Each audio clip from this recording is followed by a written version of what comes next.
bem? Parabéns por ter adquirido esse material. Nós hoje vamos conversar sobre como aprender melhor. Use a cabeça e vença o desafio.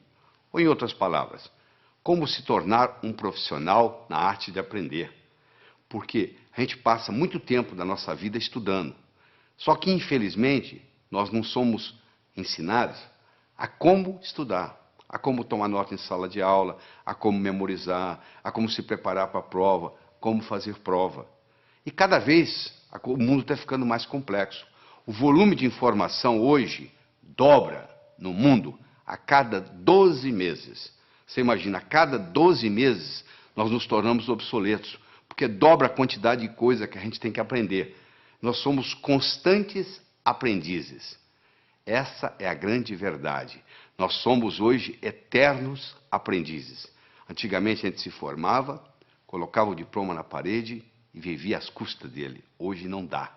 Hoje a gente tem que estar constantemente aprendendo coisas novas. E não é preciso estar doente para melhorar, não é verdade? Não é preciso ser um estudante medíocre para melhorar.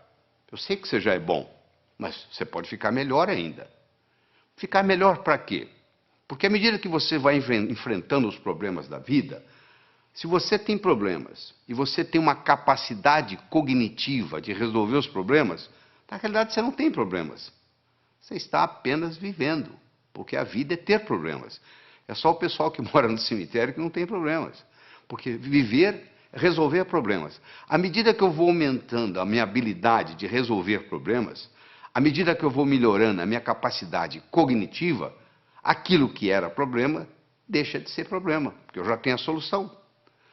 O Frederick Heisroth, do MIT, escreveu na revista Spectrum que, se você analisar os atributos das decisões profissionais até o ano 2030, o que vai ser importante para um profissional saber, ele determinou que mais de 85% vai depender da intuição e da percepção. Agora eu pergunto para você, qual foi a última aula que você teve de intuição? Ou qual foi o último ensinamento que você teve de percepção? As duas características mais importantes, determinadas por Frederick Heisroth, do MIT, sobre o que vai depender o nosso sucesso profissional, isso não é nem ensinado nas escolas. Quer dizer, se não é nem ensinado nas escolas, onde é que as pessoas vão aprender? Se você perguntar para qualquer jovem, você gosta de estudar? Não sei. Você gosta de aprender? Ah, de aprender eu gosto. Todo mundo gosta de aprender, não é verdade? O cérebro foi feito para aprender. Então, nós estamos sempre num processo de aprendizado. Agora, tem uma coisa interessante. Tudo aquilo que eu aprendo com os dois lados do cérebro fica comigo para o resto da vida. Se eu aprendo a andar de bicicleta, mesmo que eu passe 20 anos sem andar, se eu subir numa bicicleta, eu ando. Se eu aprender a nadar quando criança e passar, sei lá, 30 anos sem entrar na água, se eu entrar na água, eu nado. Por quê? Porque eu aprendi com os dois lados do cérebro. Infelizmente, aquilo que a gente aprende na escola, se você fizesse hoje uma prova, a última prova que você fez como estudante na sua vida, se você repetisse essa prova hoje, você não ia tirar nem metade da nota que você tirou naquela época, não é verdade? A maioria que você aprendeu, você esqueceu. Você esqueceu por quê? Porque você aprendeu só um lado do cérebro. Em pedagogia, existe uma parte da pedagogia chamada heurística. Heurística é o método educacional que consiste em fazer descobrir pelo aluno o que se lhe quer ensinar. Ou seja, o próprio aluno vai descobrindo o processo e quando você descobre aquilo, meu amigo, acabou, ninguém tira aquilo de você mais. Eu digo para o aluno o seguinte, se você entender claramente o que o professor está ensinando na aula, você não precisa estudar em casa. Você já tem o material pronto. Como que eu vou, o que eu tenho que fazer? Eu vou anotar palavras? Eu vou anotar números? Não. Você não vai anotar nem palavras, nem números. Você vai anotar ideias. Então você tem que colocar um disco quebrado na sua cabeça quando você está assistindo aula, e esse disco quebrado só diz uma coisa: o que ele ou ela quer que eu aprenda desse assunto. O que ele ou ela, professor, professora, quer que eu aprenda desse assunto. Esse disco quebrado vai ficar rodando durante todo o período da aula que você está assistindo. E você vai anotar não mais palavras ou números. Você vai passar a adotar ideias. Esse aqui é o grande segredo. Quando nós somos crianças, nós não temos nenhum medo de errar. Eu estou cansado de ver casais que vão com os filhos passar 1, 2, 3 anos fora, vão para os Estados Unidos, por exemplo. As crianças voltam falando inglês e o pai e a mãe não voltam falando inglês tão bem quanto as crianças. Porque o pai e a mãe ficam naquele negócio. Bom, quando eu estiver falando bem, aí eu vou falar. Só que para falar bem tem que praticar. Como a criança não tem essa dificuldade, ela não tem esse problema, o que acontece? Ela fala. Porque o erro é parte integrante do processo de aprendizado. O erro, quando bem interpretado, é altamente pedagógico. Quando tudo dá certo, você não aprende nada. Agora, quando dá errado, você pode aprender com erro. Então, a primeira sugestão que eu tenho para você é erre, porque é errando que você aprende. Se você fica com muito medo de errar, o que acontece? Você não aprende nada. Existem pessoas que se fecham totalmente. Elas acham que já passou o tempo de escola, que agora não precisa aprender mais nada, que o que ela aprendeu é o suficiente para o resto da vida, o que não é verdade. Como o conhecimento dobra a cada 12 meses, aquilo que você aprendeu provavelmente vai servir muito pouco, porque muita coisa vai modificar. O mundo hoje não é mais de quem sabe. O mundo hoje é de quem aprende. Porque quem sabe pode saber coisas que são obsoletas, que não servem mais. Muitas vezes o que atrapalha a gente não é o que a gente não sabe, é o que a gente sabe e que não funciona mais. E a gente aprende com o quê? A gente aprende com o cérebro.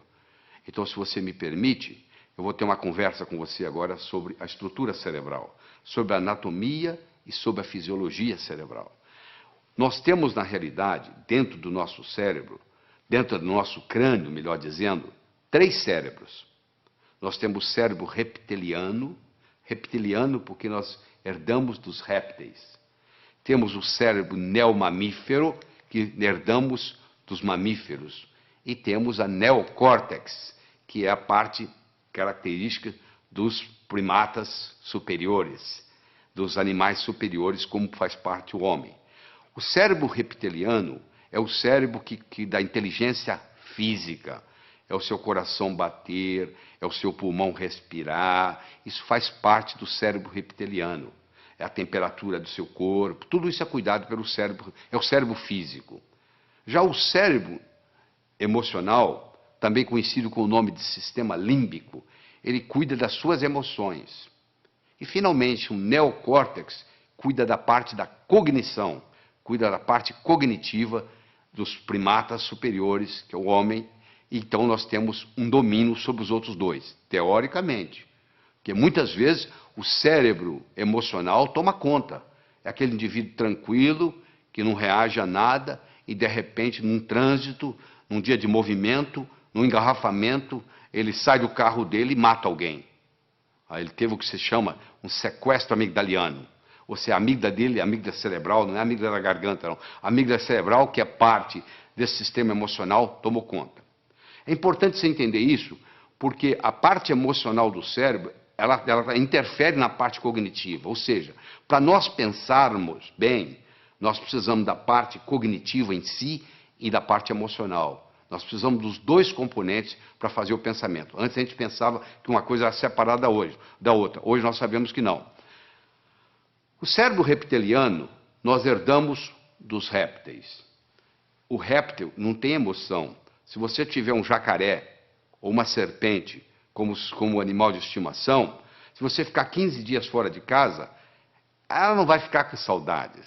Você não vai chegar, ela vai banar o rabinho como o seu cachorro faz. O seu cachorro não. Se você tem um cachorro, ele já tem uma estrutura límbica. Esse vai sentir saudades. Esse vai ficar alegre na hora que você chega. E o neocórtex, teoricamente, é para controlar tudo isso aí. Teoricamente, para controlar. Às vezes não controla. Esse neocórtex ele se divide em 2 hemisférios. O hemisfério esquerdo, que é lógico, que é matemático, que é verbal, que é digital, e o hemisfério direito, que é analógico, que é visual, que é intuitivo. É mais ou menos assim, um passarinho para voar precisa de 2 asas. Uma parte é racional, a outra parte é emocional. Fizeram estudos em 1940 e pouco, até o Roger Spear, que fez o estudo, ganhou o Prêmio Nobel de Medicina, mostrando que se você seccionar uma estrutura chamada corpo caloso, que separa o hemisfério esquerdo do direito, você vê que eles têm essas funções totalmente diferentes. E quando cerrado, quando cortado o corpo caloso, eles começam a trabalhar de uma forma independente e às vezes muito problemática. Alguns dos pacientes comissurotomizados, chamava-se comissurotomia essa cirurgia, um deles não conseguia sair de casa. Ele abotoava a camisa com a mão direita, desabotoava com a mão esquerda, abotoava com a mão direita, desabotoava com a mão esquerda. Porque um cérebro não coordenava com o outro. No cérebro está armazenada a nossa inteligência, que nos diferencia dos outros animais. O que é inteligência? Eu estou perguntando para você agora. O que você acha que é inteligência? Qual seria a sua definição de inteligência? Deixa eu lhe dar uma definição de trabalho. Inteligência é a habilidade em fazer distinções, fazendo visível o invisível e com isso podendo intervir. Se alguém estiver envenenando a minha água com arsênico e eu não sei, eu vou continuar tomando a água e posso morrer envenenado. Eu só vou parar de tomar a água se eu estiver consciente de que eu estou sendo envenenado. Ou seja, na hora que eu fiz a distinção que eu estava sendo envenenado, que eu parei de beber água. Aquele que pode ver o invisível pode fazer o impossível. O que eu quero dizer com isso? Se eu consigo ver algo que você não consegue, eu consigo fazer algo que você não consegue. Dá uma olhada nessa imagem que está aí na tela. O que é isso aí? Se você nunca leu um livro meu, se você não leu o meu livro Sucesso Não Ocorre Por Acaso, provavelmente você está vendo aí borrões de tinta. Eu vou dizer para você, tem mais que borrões de tinta aí. Aí tem uma vaca, aliás, uma novilha Nelore. Olha aí para você ver. Agora você viu, né? Sabe por que você viu? Porque eu lhe dei o referencial. Você está vendo as orelhas, os olhos, o focinho. Está aí a vaca. Agora que você viu, agora que você tem o referencial, agora eu posso tirar o referencial daí, eu vou tirar, continue olhando para os olhos da vaca. Olha que interessante, agora você consegue ver a vaca.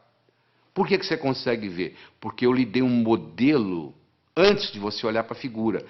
Aí você olhou, você teve o referencial, e aí depois que você teve o referencial, você consegue ver independente do referencial. Ou seja, você ficou mais inteligente para ver essa figura. Você agora vai ver coisa que outros que não estão treinados não são capazes de ver. Howard Gardner, o professor de Harvard, que está lá há muitos anos, desenvolveu o conceito das inteligências múltiplas. Ele começou dizendo que havia pelo menos 7 inteligências, hoje ele já chega a 9. Eu quero discutir com você aqui as 7 inteligências iniciais de Howard Gardner. A primeira inteligência é a inteligência lógico-matemática, que, em geral, os homens têm um pouco mais desenvolvido que as mulheres. Você deve conhecer vários matemáticos famosos. Me cita algumas matemáticas famosas. Provavelmente você teria dificuldade, não é verdade? Em geral, os homens são mais racionais do que as mulheres. Até as mulheres reclamam. Meu marido é racional demais. Exatamente isso. Eu tive a oportunidade de escrever um livro, Como Passar no Vestibular. Esse livro eu estudei 18 jovens que tiraram o primeiro lugar no vestibular em diferentes capitais do Brasil.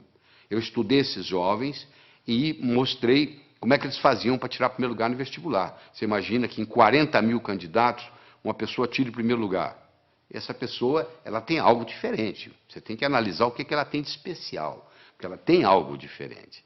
Então vamos analisar o que é. Existem várias características que eu vou ter a oportunidade de discutir com você aqui durante essa apresentação. Mas uma delas é que eles tinham uma inteligência lógico-matemática diferente. Ou seja, a capacidade de raciocínio era diferente. E a boa notícia é que nós podemos desenvolver a nossa capacidade lógico-matemática. Eu vou mostrar mais tarde como que isso é feito. Howard Gardner mostrou que a segunda inteligência que nós temos é a inteligência corporal. Um atleta, por exemplo, um atleta de Olimpíada, tem uma inteligência corporal superior à média. Os homens, em geral, têm uma inteligência corporal superior às mulheres. O recordista de 100 metros, hoje, Não é uma mulher, é um homem. Ou seja, o homem tem uma força física maior, uma velocidade maior, uma estrutura óssea mais resistente, etc, etc, etc. Isso é uma inteligência corporal, que claro que pode ser melhorada se você tem os nutrientes apropriados para isso.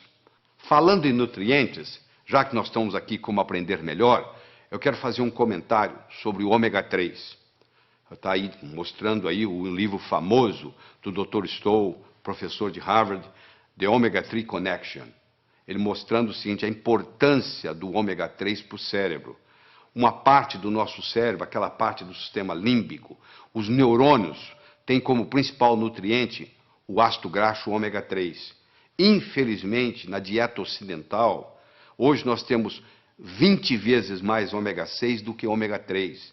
E o ideal seria ter no máximo 3 para 1, e nós temos 20 para 1.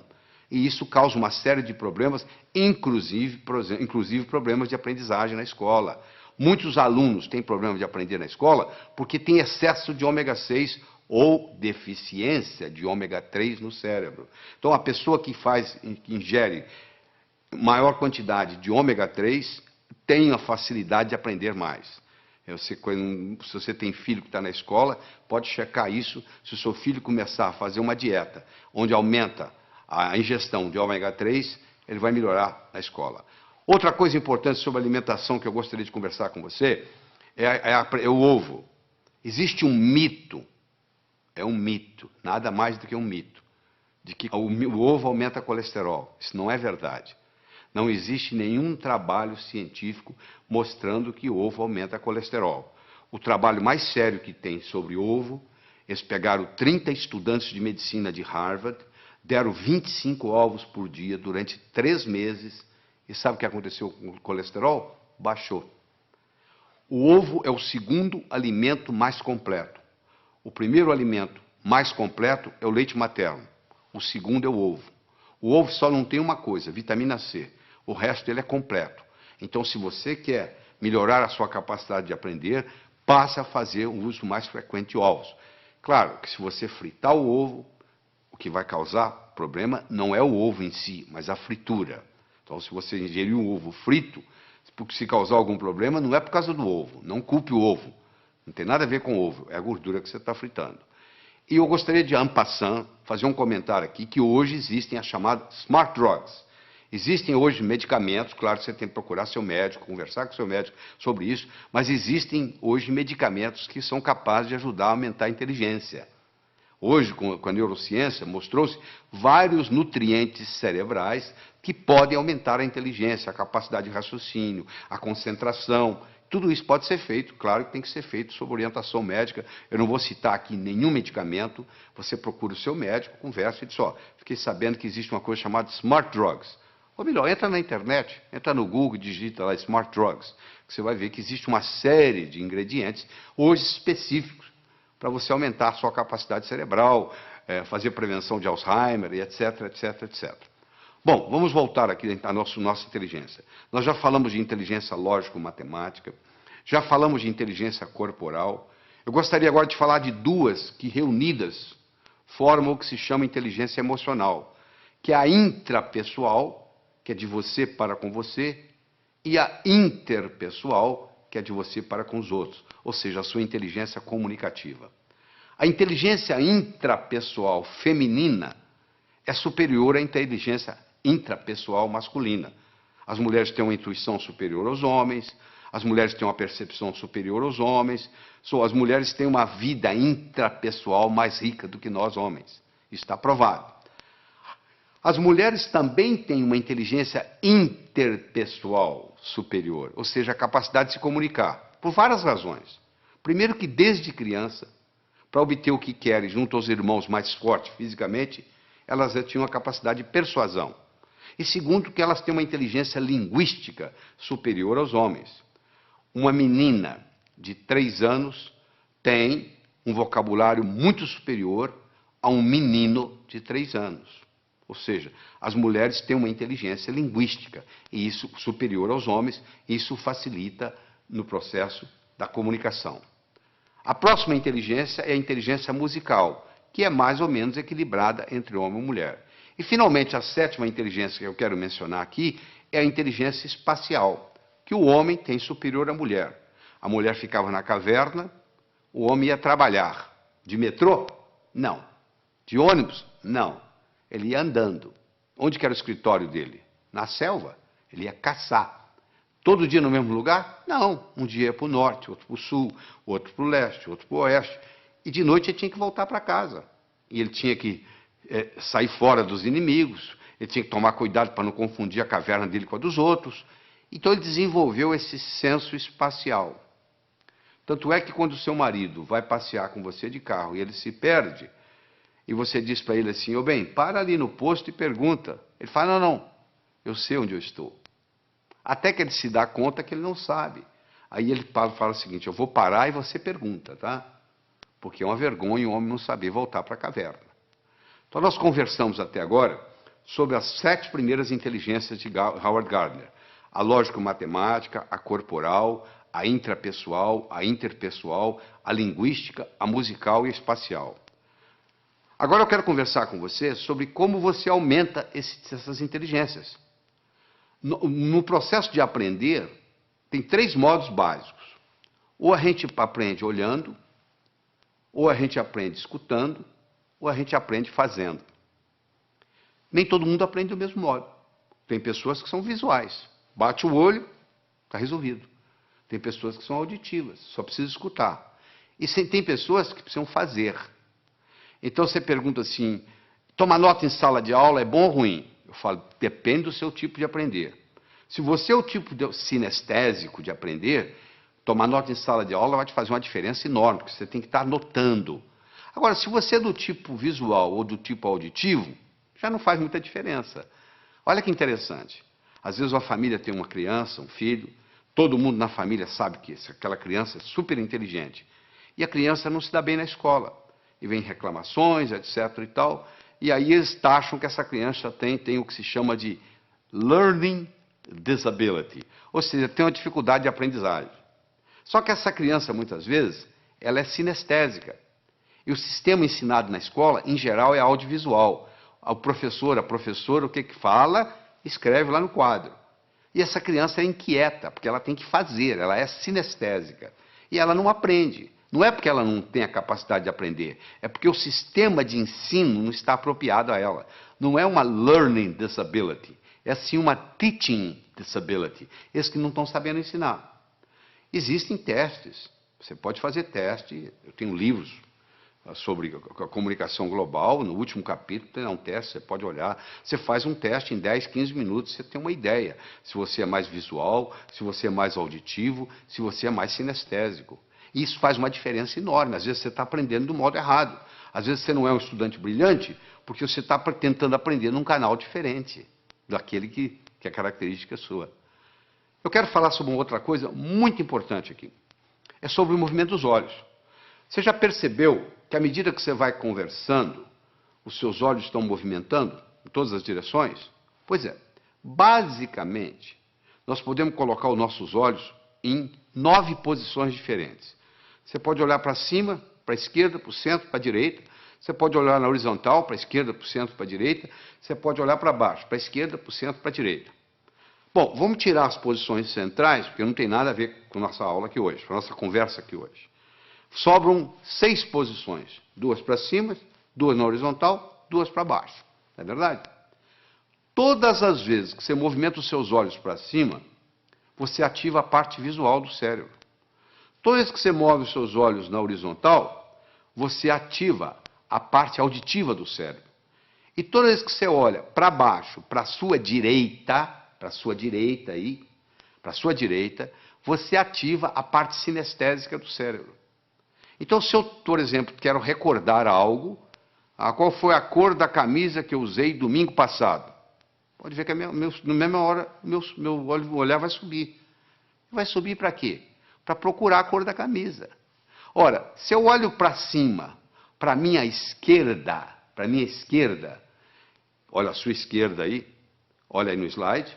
Se eu olho para cima, para a esquerda, eu estou recordando coisas. Se eu olho para cima, para a minha direita, eu estou construindo coisas. Então, se eu estou estudando, e eu quero memorizar alguma coisa, uma fórmula de física, por exemplo, eu vou olhar para cima, primeiro para a minha direita, para poder construir aquela fórmula de física dentro da minha cabeça. E depois eu vou olhar para cima, para a esquerda, para eu poder recordar, repetir aquela fórmula de física, até que ela fique parte da minha estrutura psicológica. Isso é muito importante entender, porque o movimento do olho facilita o processo. Olha só que interessante, a pessoa vai fazer o vestibular, vai fazer um teste, e chega lá e diz, eu dei branco. Por que ela deu branco? Porque ela colocou a cabeça para baixo, olhando para a prova, olhando para o teste.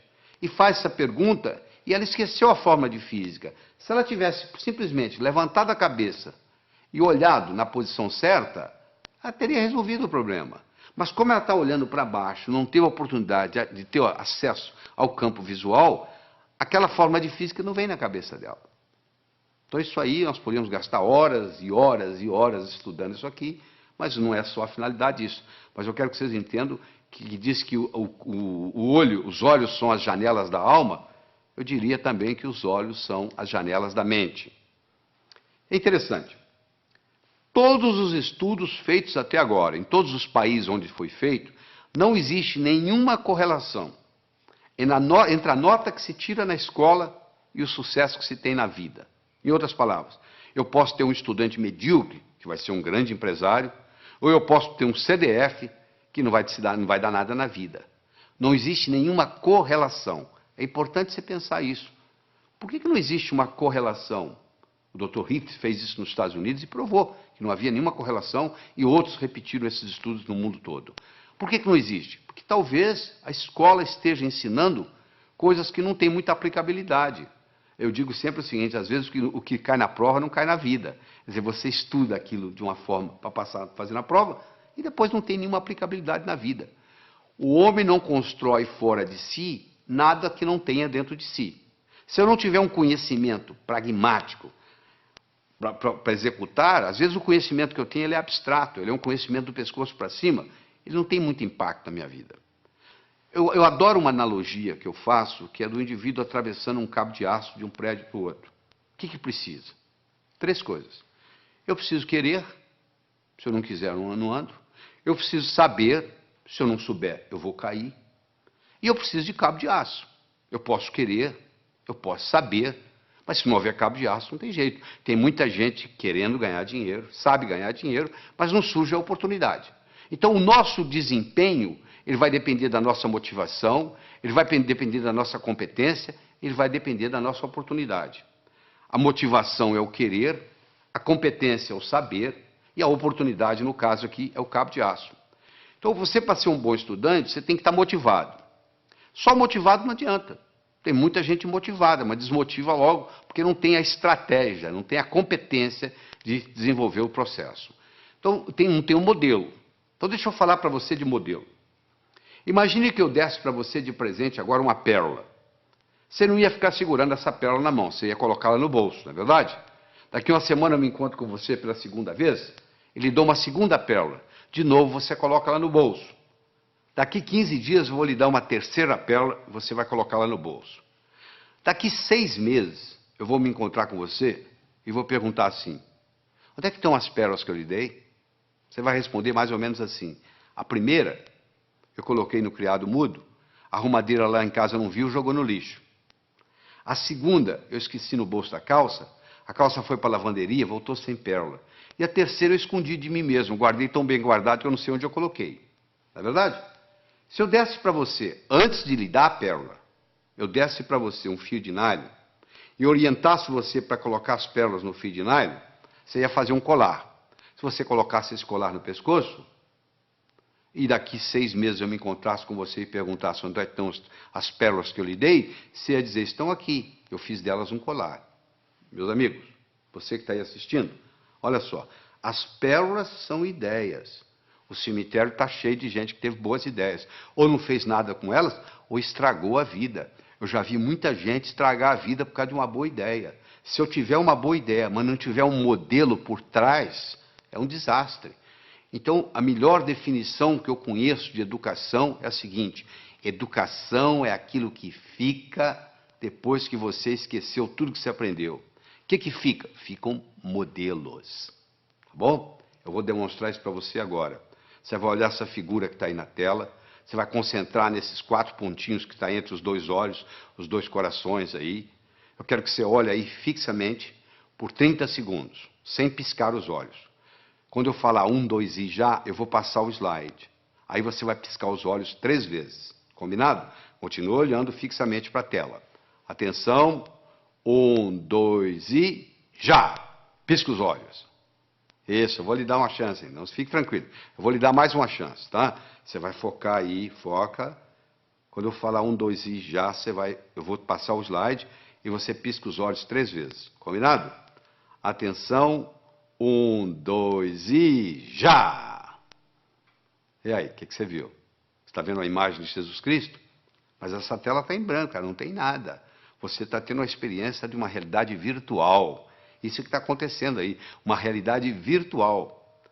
Mas se você não tivesse visto antes esse slide, você não ia ver essa realidade virtual. Ou seja, eu tive que primeiro criar no seu cérebro um modelo de contraste para depois você poder ver isso. Entendeu como é que funciona a coisa?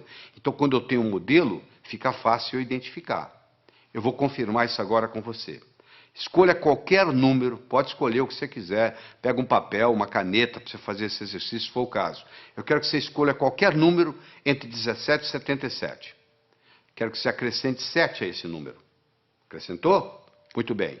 Eu quero que você multiplique a soma por 2. Então você vai escolher um número entre 17 e 77, você vai acrescentar 7, você vai multiplicar a soma por 2, dessa soma você vai subtrair 4. Aí agora você divide o resultado por 2. Então você escolheu o número, você acrescentou 7, você multiplicou a soma por 2, você subtraiu 4 e você dividiu o resultado por 2. Agora você subtrai o número original. Subtraiu? Pois é, você sabe qual é o resultado? Não precisa falar não que eu já sei. 5. Sabe por que eu sei? Porque eu criei um algoritmo cujo resultado dá 5.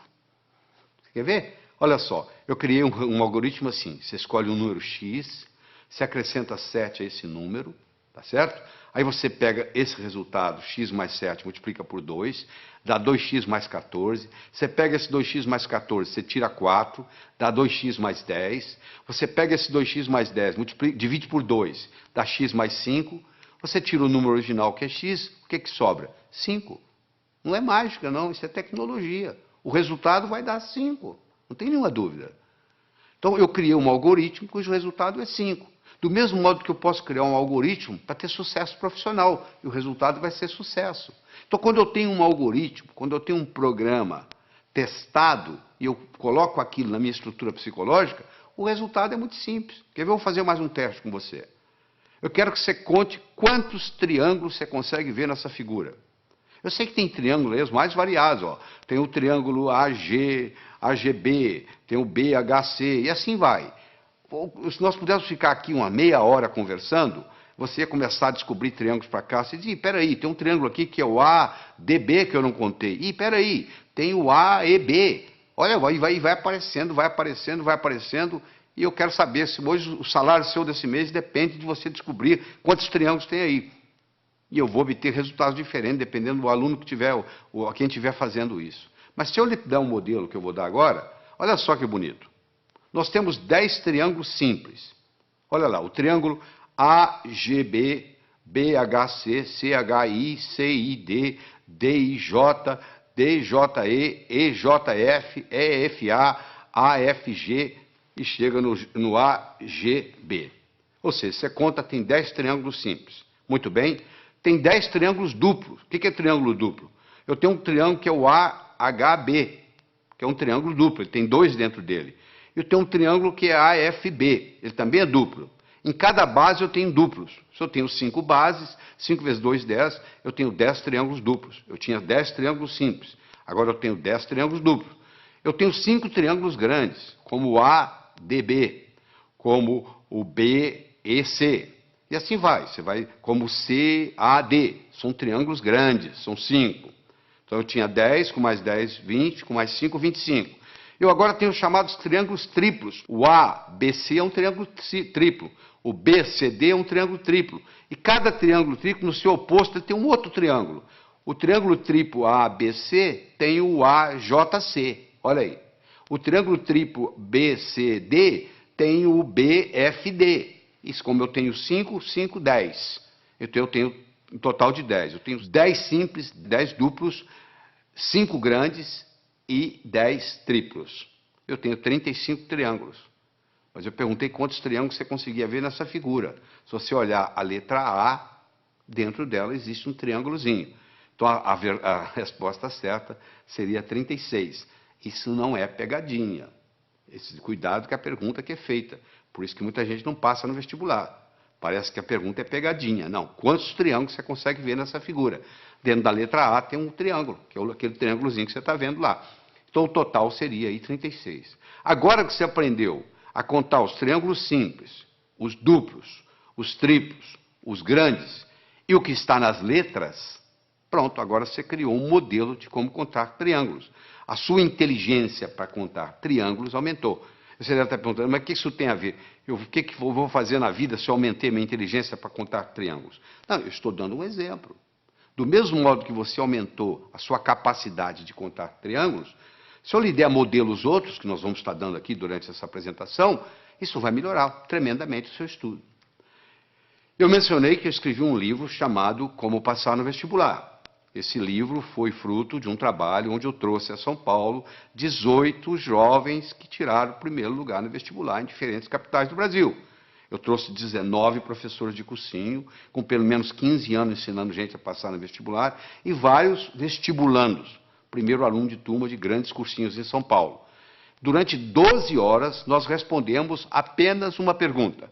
O que faz um jovem passar em primeiro lugar no vestibular?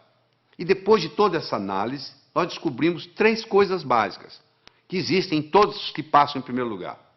Primeiro é a autoconfiança. Só a autoconfiança não faz você passar no vestibular. Sem autoconfiança, você não passa no vestibular. Então, nós vamos ensinar a desenvolver a autoconfiança. Isso é importante. Aquele branco que dá na prova, muitas vezes, é falta de autoconfiança. Então, a autoconfiança é fundamental. Todos esses jovens que passaram em primeiro lugar no vestibular tinham confiança de que iam passar no vestibular. Essa é a primeira coisa. Segundo, todos eles tinham motivação para estudar. O vestibular não era um obstáculo, era uma etapa. Porque a visão deles estava lá na frente. O que eles iam fazer depois de formado? Eles já estavam pensando lá na frente. E aquele vestibular era nada mais, nada menos do que uma etapa, e não um obstáculo. E todos esses 18 jovens que tiraram o primeiro lugar, eles tinham estratégia em tomar nota em sala de aula, estratégia em se preparar para a prova, estratégia em fazer prova, estratégia em estudar em casa, tudo isso, estratégia em ler, estratégia em memorizar, todos eles, sem exceção, usavam mnemônicos, usavam um processo de memorização, provando que todos nós temos uma ótima memória. Às vezes nós não sabemos usar essa memória. A Helen Keller, que, como você sabe, era surda, era cega, e etc, etc, etc, e acabou sendo uma grande escritora, eu recomendo você ler a biografia de Helen Keller, que é fabulosa, ela tinha uma frase famosa que ela dizia assim: jamais alguém concordará em rastejar se sentir um impulso para voar.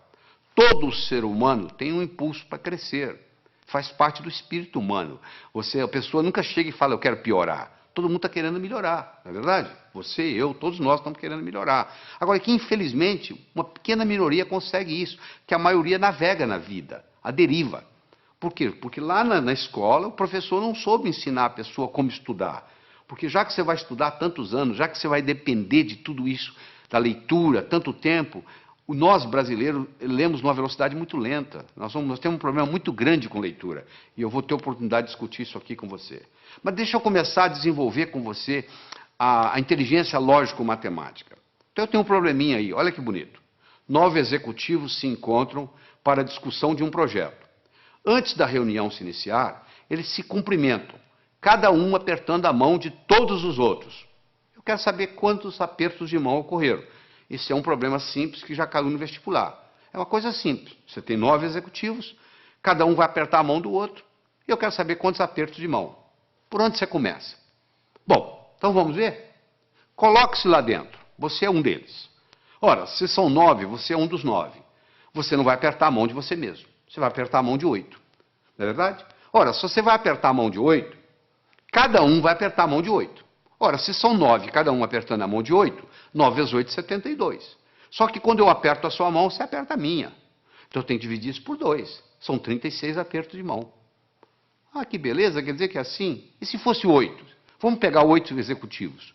Bom, se são 8 executivos, cada um não vai apertar a própria mão, ou seja, vai apertar a mão de 7. Cada um dos 8 vai apertar 7 mãos. 8 vezes 7, 56. Dividir por 2 dá 28. Ah, e se fossem 6 executivos? 6 vezes 5, 30. Não é verdade? Dividir por 2, 15. 15 apertos. Olha que bacana, aí eu chego a um algoritmo, que eu tenho que multiplicar o número de executivos vezes o número de executivos menos 1, dividido por 2. Se eu tivesse 10 executivos, você me responde agora, quantos apertos de mão? 10 vezes 9, 90, dividido por 2, 45. 45. Quanto tempo você gastou para fazer isso? 1 segundo. Por que você gastou 1 segundo? Porque eu criei no seu cérebro um algoritmo. De repente, nesse assunto, você ficou mais inteligente. Se eu começo a criar algoritmos básicos para você, esses algoritmos básicos vão criando, vão aumentando a nossa inteligência lógico-matemática. Eu disse no começo e vou repetir, que inteligência é coisa que se aprende, é coisa que se adquire. Só 15% da nossa inteligência é herdada. 85% é adquirida. Em qualquer fase, em qualquer idade, em qualquer profissão, nós podemos melhorar a nossa inteligência. Essa é que é a boa notícia que eu tenho aqui para todos nós. Fundamental. Você acabou de aprender e agora. Quer dizer, quando você encarar um problema desse, 9 executivos, 10, 11, 12, 8, 7, agora que você tem o algoritmo, ficou relativamente simples. Deixa eu conversar um pouquinho sobre a autoconfiança. Se eu colocar uma tábua de 40 centímetros de largura, 10 metros de comprimento aqui no chão, você consegue andar nela. Essa mesma tábua colocada entre 2 postes, já não é a mesma coisa. Você vai lá e treme na base e não anda. Fazer a prova sozinho em casa é uma coisa. Fazê-la no dia do teste, no dia do concurso, no dia do vestibular, é outra coisa muito diferente. É mais ou menos assim, em casa eu estou andando com a tábua no solo. E lá no dia eu estou andando com a tábua lá em cima. Então tem muita gente que se assusta, porque quando chega na hora do teste, chega na hora da prova, chega na hora do vestibular, chega na hora do concurso público, treme na base. Porque é como se estivesse andando na tábua lá em cima. Então essa parte é muito importante. No atletismo é a mesma coisa. Às vezes o jogador perde o jogo, às vezes o time perde o jogo porque o jogador não tem autoconfiança. Ele teve uma briga com a namorada, entra em campo psicologicamente mal, cai o nível de rendimento, faz uma besteira, e ali começa aquela história, e dali para frente você já viu o que acontece. Então é muito importante nós entendermos esse aspecto. Deixa eu dar só um exemplozinho. Vamos imaginar que você gosta de futebol, tá? Que você está domingo à tarde assistindo uma partida de futebol. E o seu time, fizeram um pênalti contra o seu time, e o atacante principal do seu time vai bater o pênalti. E ele bate o pênalti, só que a bola pega na trave. Se você observar esse atacante, nos próximos 10 minutos, ele joga mal. Por que ele joga mal? Porque ele fica ruminando aquilo, poxa, perdi uma oportunidade de fazer meu time ganhar, poxa, perdi o pênalti. Então, até ele se recuperar daquilo, leva um tempo. Imagina você está fazendo uma prova de 80 perguntas. Você tem 4 horas para terminar a prova. Você encara o primeiro problema. Você fica 7, 8 minutos no problema e não consegue resolver. Sabe como é que a sua autoestima faz? Vai lá no pé. Pronto, a sua autoconfiança acabou. O resto da prova você já não tem o mesmo desempenho mental. Olha que interessante. Para fazer prova existe estratégia. Você quer estratégia? Você lembra quando você era criança, você jogava vareta? Soltava as varetas na mesa? Qual que você pegava primeiro? A mais fácil. E depois? A mais fácil. E depois? A mais fácil. Você não ia buscando a mais fácil? Então, na prova é a mesma coisa. Você tem que pegar a prova e dividir ela em questões A, B e C. A são aquelas perguntas que você sabe responder. B são aquelas que você sabe responder, mas que vai dar um pouco de trabalho. E C são aquelas que você não sabe se vai responder. Você responde às A's, marca as B's e pula as C's. Aí quando você terminar as A's, você já fez bastante ponto, a sua autoestima já está elevada, você vai e resolve as B's. Se sobrar tempo, você vai encarar as C's. E se não der, você então entra com a estratégia de chutar. Você entendeu? Mas é uma estratégia simples, é a estratégia de jogar vareta. Mas uma pessoa que não tem essa estratégia simples na cabeça, Ela encara uma prova, um concurso, ela pensa que tem que responder na ordem, 1, 2, 3, 4, 5, 6. Por azar, ela pega uma pergunta que é difícil para ela, que ela não sabe a resposta, e ela perde ali 6, 7, 8 minutos e sai dali desanimada, já a autoestima já lá embaixo. Olha o impacto que tem. Uma explicação simples dessa, olha a contribuição que faz para você, olha a diferença que isso faz. Vamos continuar no nosso processo lógico-matemático? Então eu tenho mais um probleminha para você. Olha aí. Um comerciante comprou uma cadeira por $70. Vendeu-a logo em seguida por 80. Comprou de volta a mesma cadeira por 90 e vendeu-a novamente por 100. Quanto foi o lucro dele nessa transação? Então ele comprou a cadeira por 70, vendeu por 80. Comprou a mesma cadeira por 90, vendeu por 100. Eu agora vou dar um tempinho para você. Você vai ter que me responder aí o que você acha. Quanto que ele ganhou ou perdeu nessa transação. Primeiro você vai decidir se ele ganhou ou se ele perdeu. E quanto foi? Ele comprou por 70, vendeu por 80, comprou a mesma cadeira por 90, vendeu por 100. Ele ganhou ou perdeu? Bom, eu faço isso nos meus cursos e eu obtenho 3 tipos de resposta. Que ele ganhou 10, que ele não ganhou nada e que ele ganhou 20. Então, se tem 3 respostas para o mesmo problema de matemática, uma está certa e 2 estão erradas. Então, tem alguém errando. Eu não sei qual o seu raciocínio no momento. Seja ele qual for, eu vou consertá-lo, não se preocupe. Mas você tem que fazer isso junto comigo aqui agora. Eu vou voltar no slide para você garantir que você está me acompanhando. Um comerciante comprou uma cadeira por 70, vendeu logo em seguida por 80. Comprou de volta por 90 e vendeu novamente por 100. Qual foi o lucro dele nessa transação? Então você vai ter que decidir se é o 1, se é o 2, se é o 3. Se ele ganhou 10, se ele não ganhou nada ou se ele ganhou 20. Se você acha que ele ganhou 10, você fez um tipo de raciocínio que está exposto aí no slide para você ler em detalhes. Você raciocinou de um modo que o seu resultado foi 10. Você acompanha aí o raciocínio na tela aí, foi o raciocínio que você fez. O comerciante comprou uma cadeira por 70, vendeu por 80, teve um lucro de 10. Ele comprou novamente a cadeira por 90, após ter vendido por 80, perdendo, portanto, os 10 que ele ganhou. E ele então vendeu por 100, após ter comprado por 90. Portanto, o lucro foi de 10. Esse é o raciocínio de quem acha que é 10. Tem gente que pensa diferente, tem gente que pensa que não houve lucro. Ele pensa que se ele vendeu por 80, após ter comprado por 70, ele ganhou 10. Ele então perdeu 20, comprando-a de volta pelos 90, que originalmente ele tinha comprado por 70, ele perdeu 20. Ele então ganha 10 vendendo por 100, e, portanto, ele chega à conclusão que ele não ganhou nada. Então esse é o que diz que ele não ganhou nada. E tem aquele seguinte, olha só. Se ele comprou a cadeira por 70 na primeira vez e comprou por 90 na segunda, ele desembolsou 160 no total, não foi? Se ele vendeu a primeira vez por 80 e vendeu a segunda por 100, ele, na realidade, recebeu 180. Ora, se ele desembolsou 60 e desembolsou 160 e recebeu 180, quanto que ele ganhou? Ele ganhou 20. É só se imaginar que você tem um bolso para comprar e um bolso para vender. O que sai e o que entra. Olha que interessante, se eu tivesse dito para você assim, um comerciante comprou uma cadeira por 70, vendeu por 80. No mesmo dia ele comprou um relógio por 90, vendeu por 100. Quanto que ele ganhou? Você não teria nenhum problema em responder. Ele ganhou 10 da cadeira, ganhou 10 do relógio, ganhou 20. Como eu falei que era a mesma cadeira, eu já compliquei a sua vida. Olha o que a linguagem faz na vida da gente. A linguagem pode facilitar o nosso processo, ou pode complicar o nosso processo. Você acabou se complicando apenas por um processo linguístico. Isso é um problema de vestibular, caiu em vestibular já justamente confundindo, parecendo uma pegadinha. Na realidade não é pegadinha. Isso aí é para mostrar o raciocínio e mostrar a influência que tem. Então uma pessoa pode muito bem melhorar sua capacidade de raciocínio. Eu tenho aqui 4 pilares do raciocínio.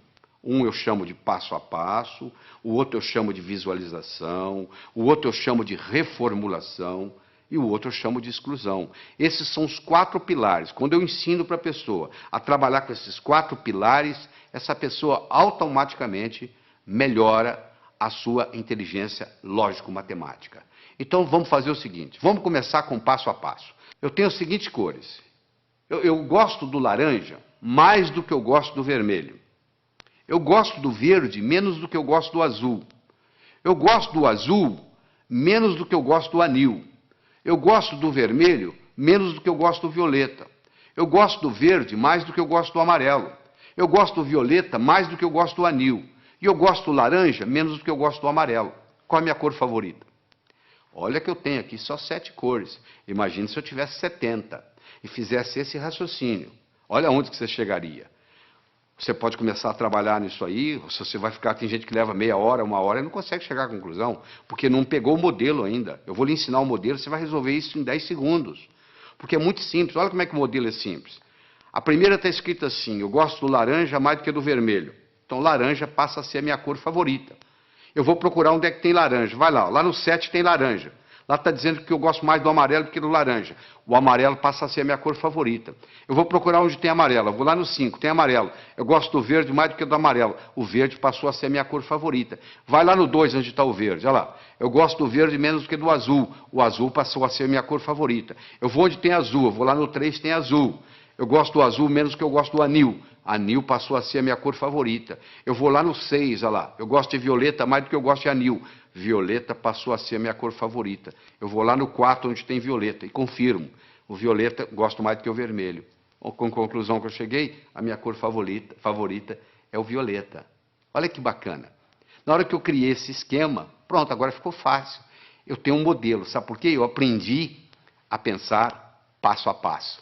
Esse é um jeito, é aprender a pensar passo a passo. Você já deve ter aprendido o teorema de Pitágoras, né? O quadrado da hipotenusa é igual à soma dos quadrados dos catetos. Se a minha hipotenusa é 5, que no caso aí é o A, o quadrado de um dos catetos é 4, 4 vezes 4, 16, do outro é 3, 3 vezes 3, 9, 16 e 9, 25, o quadrado de 5 é 25. Não é isso? E daí? O que eu vou fazer com esse? O quadrado da hipotenusa é igual à soma dos quadrados dos catetos. A aplicabilidade que isso vai ter na minha vida? Olha aí na figura. Você está vendo aí, ó? Está aí a hipotenusa, que são 25 quadrados. Um cateto, que é o B, é 4, dá 16 quadrados. O outro é 3, dá 9. 16 e 9, 25. Se eu estou numa arquitetura, numa construção, eu quero construir 2 salões que correspondem a um terceiro. Olha aí, se eu uso isso aí, está resolvido o problema. Olha a aplicabilidade que isso tem. Agora que você visualizou, você entendeu a aplicabilidade, agora você tem motivação para aprender. Então, uma coisa é o passo a passo, outra coisa é a visualização. O terceiro pilar do pensamento é a reformulação. Quanto que é 2/3 de uma metade? Você sabe? 2/3 de uma metade. Metade de 2/3 é 1/3. Então, você reformulou, mudou a ordem e resolveu. Às vezes você não resolve o problema porque você não está sabendo reformulá-lo. Você reformulou, você está numa prova, reformula o problema. Às vezes você não resolve daquele jeito. Você tem dificuldade em dizer quanto é 2/3 de uma metade, mas você não tem dificuldade em dizer quanto que é metade de 2/3. Falou? E, finalmente, nós vamos conversar sobre o pilar da exclusão. Eu tenho aqui um probleminha muito simples. Você vai pegar os números 1, 2, 3, 4, 5, 6, 7, 8, 9. Vai colocar nesses 9 quadrados que estão aí. De tal forma que, se eu somar na horizontal, somar na vertical ou somar na diagonal, tem que dar 15. Não interessa como eu somar, tem que dar 15. Bom, poxa, complicado? Não, não é complicado. Quer ver como é simples? Primeiro, qual que é o quadrado mais importante? O do meio. Porque ele participa da vertical, ele participa da horizontal, ele participa da diagonal. Ele é o que mais participa de tudo. Então, se eu resolver esse problema aí, eu resolvo praticamente 90% do problema. Qual o número que eu vou colocar aí? Eu não posso colocar o 1. Porque se eu colocar o 1, vai ter um lugar que vai ter 2, 1 e 2, 3, para 15, 12. Eu não tenho 12. Eu não posso colocar o 1, não posso colocar o 2, porque o 2 também vai ter um lugar que tem 1. Eu não posso colocar o 3. Por que eu não posso colocar o 3? Porque se eu colocar o 3 aí, vai ter um lugar que tem 1. 3 e 1, 4. Para 15, 11. Eu não tenho 11. Eu não posso colocar o 4, porque se eu colocar o 4 aí, vai ter um lugar que vai ter 1. São 5. Para 15, 10. Eu não tenho 10. Eu posso colocar o 9? Não. Se eu colocar o 9 aí, tem um lugar que vai ter 8. 9 e 8, 17. Já passou de 15. E se eu colocar o 7? Também não pode. 9 e 7, 16. Já passou de 15. E se eu colocar o 6? 9, 6, 15. O que sobra para o outro? Eu não tenho 0. Então eu vou excluindo, excluindo, excluindo, você chega à conclusão que só tem um número para eu colocar aí, é o 5. Aí na hora que eu coloquei o 5 aí, ó, a coisa fica muito simples. Você pode fazer você mesmo aí, você vai ver aí que se você somar na horizontal, somar na vertical, somar na diagonal, o resultado dá sempre 15. Eu comecei o problema, você fala, isso eu não consigo fazer. Não consegue, não. É porque você não tinha parado para pensar no processo da exclusão. Agora você tem o pilar da exclusão, da visualização, da reformulação, do passo a passo, e aí o processo vai. Então, nós já falamos, é importante você levar em consideração a motivação. Como é que você motiva? Você fica olhando a sua meta. E é uma coisa, gente, preparar para vestibular, preparar para concurso, preparar para a vida, não é uma corrida de 100 metros, é uma maratona. Você conversa com um maratonista, a estratégia é bem diferente de correr 100 metros. Porque o maratonista, ele sabe que vai demorar a corrida. O corredor de 100 metros sabe que vai acabar logo. Eu acho que eu tenho que aprender para a vida. Eu tenho que manter isso na minha memória. E o que acontece com a maioria dos estudantes? Aprende, esquece, aprende, esquece, aprende, esquece. E diz assim, minha memória é ruim, a memória não serve para nada. Não é só a memória que é ruim, é porque você não sabe usar a sua memória. Deixa eu lhe ensinar 3 segredos. A memória gosta de movimento. Uma coisa é eu pensar num cachorro parado, outra coisa é pensar num cachorro correndo. É totalmente diferente. Aquelas memórias que você tem na sua mente, elas estão lá na forma de filmes e não na forma de slides. Se você memoriza a coisa parada, você esquece. Se você memoriza em movimento, você vai se lembrar sempre. Segundo, existem estudos mostrando que o professor que trabalha com giz de 2 cores aumenta em 19% o desempenho da classe que ele está lecionando. Porque você usando mais de uma cor, você estimula outras áreas do cérebro. Se você trabalha só com preto e branco, você está trabalhando com a área esquerda, o seu hemisfério esquerdo do cérebro. Se você trabalha com colorido, outra cor qualquer, você está trabalhando com o lado direito. Então você procura estudar com a caneta de pelo menos 2 cores. Terceiro, você tem que exagerar. Uma coisa é você pensar num cachorro, outra coisa é você pensar num cachorro do tamanho de um elefante. Ora, se eu vou guardar uma fórmula de física, eu imagino a fórmula de física do tamanho de um prédio. Eu coloco ela na minha cor favorita e eu ponho ela piscando. Aquilo nunca mais sai da minha cabeça. Eu vou memorizar um telefone, eu imagino os números do tamanho de um prédio. Eu imagino os números coloridos, eu imagino os números piscando. Pronto, aquilo ali memoriza. Então não existe essa história de memória ruim. Todos temos uma boa memória. Se você tem um carro novinho e você não sabe dirigi-lo, ele não vai ter nenhuma utilidade para você. Você não vai culpar o carro. É a sua habilidade de dirigir que tem que melhorar. A sua memória não tem problema nenhum, só que você não sabe usá-la. Isso é diferente. Então ela gosta de movimento, ela gosta de cores, ela gosta de exagero, ela gosta de mnemônicos. Todos esses jovens, 18 jovens que eu estudei, que tiraram o primeiro lugar no vestibular, todos eles, sem exceção, trabalhavam com mnemônicos. Você quer ver um mnemônico simples? 30 dias tem abril, junho, setembro e novembro. De 28 só a 1, todos os demais 31. Pronto. Se o mês tem 30 ou tem 31 dias, está aí para você na tela aí, o mnemônico para você olhar.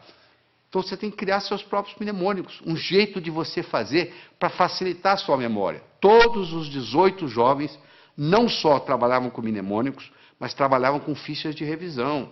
Eles faziam verdadeiros baralhos, baralho de física, baralho de química, baralho de biologia, e eles iam colocando aquilo ali, fazendo toda noite antes de dormir, eles faziam uma revisão.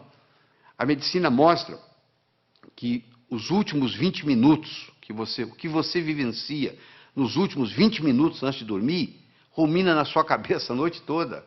Se você estuda o dia inteiro, vai assistir televisão e vai para a cama, o que vai ruminar não é o que você estudou durante o dia, é a televisão que você assistiu. Então você estuda o dia todo, vai, assista a sua televisão merecidamente, volta à mesa de estudos, estuda mais 10, 15 minutos, aí você vai para a cama, aí você vai passar no concurso, você vai passar no vestibular, porque você está ruminando a noite toda aqueles 15 minutos de revisão, e aí vem a hora da revisão. Você tem que ter como se fosse você vai ter que ter um fichário, como se fosse um baralho mesmo, um baralho de física, um baralho de química, um baralho de biologia, e você passa o olho ali, vai passando o olho. Repetição é a mãe do aprendizado, não é verdade?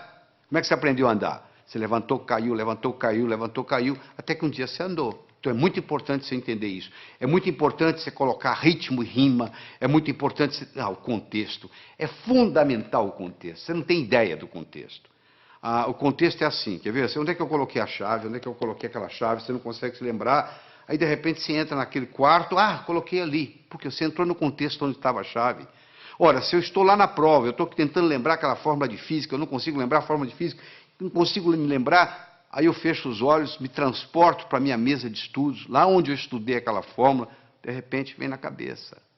Isso é um truque espetacular para a memória. E outra coisa importante é a respiração ajudando na memorização. Nós desenvolvemos uma respiração que eu digo assim, inspire em 4, segure em 4, solte em 4. Por quê? Porque naquela posição que você fica para estudar ou para fazer prova, depois de um certo tempo, o oxigênio no seu cérebro começa a cair. E você sabe que o cérebro ele exige oxigênio e glicose para funcionar. São os dois combustíveis que o cérebro usa. Faltou oxigênio, o desempenho não é o mesmo. Faltou glicose, o desempenho não é o mesmo. Eu recomendo para as pessoas que vão fazer concurso, vão fazer vestibular, levar no bolso umas 3 ou 4 barrinhas de chocolate. A cada 40, 50 minutos dá uma parada, respira em 4, segura em 4, solta em 4, 4 vezes, reoxigena o cérebro, come a barrinha de chocolate, absorve a glicose, aí você abasteceu de novo para mais 40, 50 minutos. Isso faz a diferença, às vezes, entre passar e ter que fazer o cursinho no ano que vem, novamente. Deixa eu falar um pouquinho sobre leitura. 80% ou mais daquilo que você vai aprender na sua vida, você vai aprender através da leitura. Nós temos 3 tipos de leitura. Você faz a leitura do prazer, a leitura crítica e a leitura específica. Você vai procurar uma coisa específica e vai lá e pesquisa. O problema é que nós, brasileiros, temos uns vícios muito grandes com a leitura. Nós temos problema com a velocidade da leitura, temos problema com a compreensão e temos problema com a memorização. Essas 3 coisas estão juntas: velocidade, compreensão e memorização daquilo que lemos. Então, deixa eu mostrar uma coisa. Primeiro, a gente aprende a ler palavra por palavra, não é verdade? Nós aprendemos a ler palavra por palavra e aprendemos a ler em voz alta. Aí nós começamos a ler em voz alta e os nossos pais dizem assim, não, para, você já leu bastante, lê agora em voz baixa. Só que você diminui o som, mas continua lendo com a garganta. Esse fenômeno recebe o nome de subvocalização.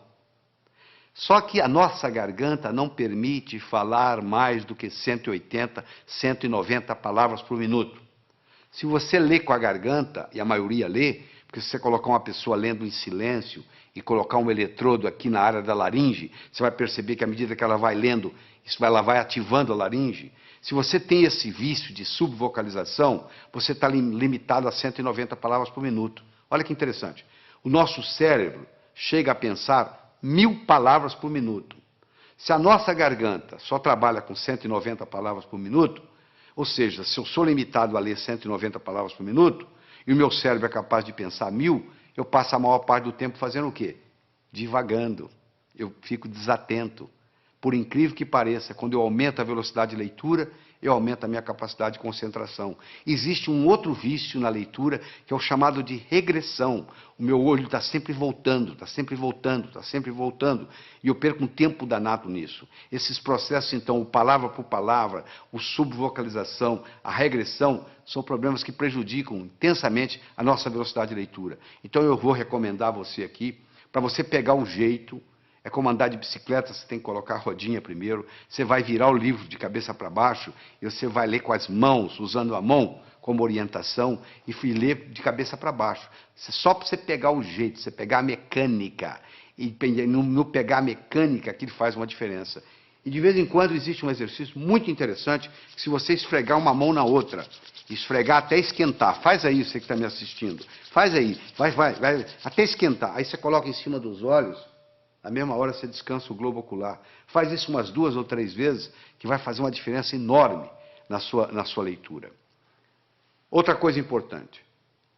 Anote, não palavras, nem números. Anote ideias. E como é que se anota ideias? Com aquele disquinho quebrado que eu ensinei. O que estão querendo que eu aprenda desse material? O que estão querendo que aprenda desse material? Use mapas mentais. O que é mapa mental? É desenvolvido por um psicólogo britânico, Tony Buzan. Ele vai às escolas britânicas, pega o último aluno da sala, em 2 meses ele faz ser primeiro colocado, ele já fez isso várias vezes, provando que funciona. Ele mostra que um modo de você anotar usando um mapeamento mental, chamado Mind Map, O mapa mental é o modo como o cérebro aprende, e isso alavanca tremendamente. Você dá uma olhada aí no slide que eu estou projetando, você vai ver como é que é o mapa mental, entra na internet, faz uma pesquisa de mind map, ou um mapeamento mental, e você vai aprender a fazer esse processo, como se fossem árvores com seus galhos. É importante você fazer ficha de revisão, fundamental. Às vezes uma ficha de revisão, você pode colocar tudo que você precisa, todo o conhecimento, naquela ficha de revisão. E só de você bater o olho ali, aquilo vai reforçando, vai reforçando, vai reforçando, e geralmente você faz isso antes de dormir. Repetição é a mãe do aprendizado. Você aprendeu a andar como? Levantou, caiu, levantou, caiu, levantou, caiu, até que um dia você andou. Outra coisa importante, o aprendizado é mais eficaz quando ele é divertido. Você tem que se divertir, você não pode estudar de mau humor. Você tem que substituir suas anotações lineares por mapas mentais, você tem que procurar trabalhar com pelo menos 2 cores diferentes, você tem que associar sempre a teoria à prática, você tem que fazer períodos de estudo de no máximo 50 minutos, com mais ou menos 12 minutos de descanso. Depois de 50 minutos, o rendimento cerebral cai tremendamente, você continua a aprender, mas não retém. Faça resumo de ideias em fichas de revisão e revise-as diariamente. Todo esse processo está aí, ó. É você aprender a aprender. Isso é que é importante. É aprender a aprender. Isso é que interessa. Porque depois que você aprendeu a aprender, você se torna o capitão do seu navio, meu amigo. Você aí, o limite, o céu é o limite. Você não vai depender mais de ninguém. Eu espero que, eu acredito que você tenha que assistir esse material de novo, de novo, de novo, escutar com carinho, voltar nos problemas, para poder se reter isso aí. Você precisa mais de uma vez estar exposto a esse material. Você precisa de algumas horas de voo. Eu vou contar uma história e aqui vou terminar essa nossa participação aqui. Tá bem? Diz que uma vez, numa noite fria de inverno, 2 pássaros estavam empoleirados no galho de uma árvore. Um gavião e um pombo. O gavião então perguntou para o pombo: seu pombo, quanto que pesa um floco de neve? O pombo, sem querer conversa, laconicamente responde: praticamente nada.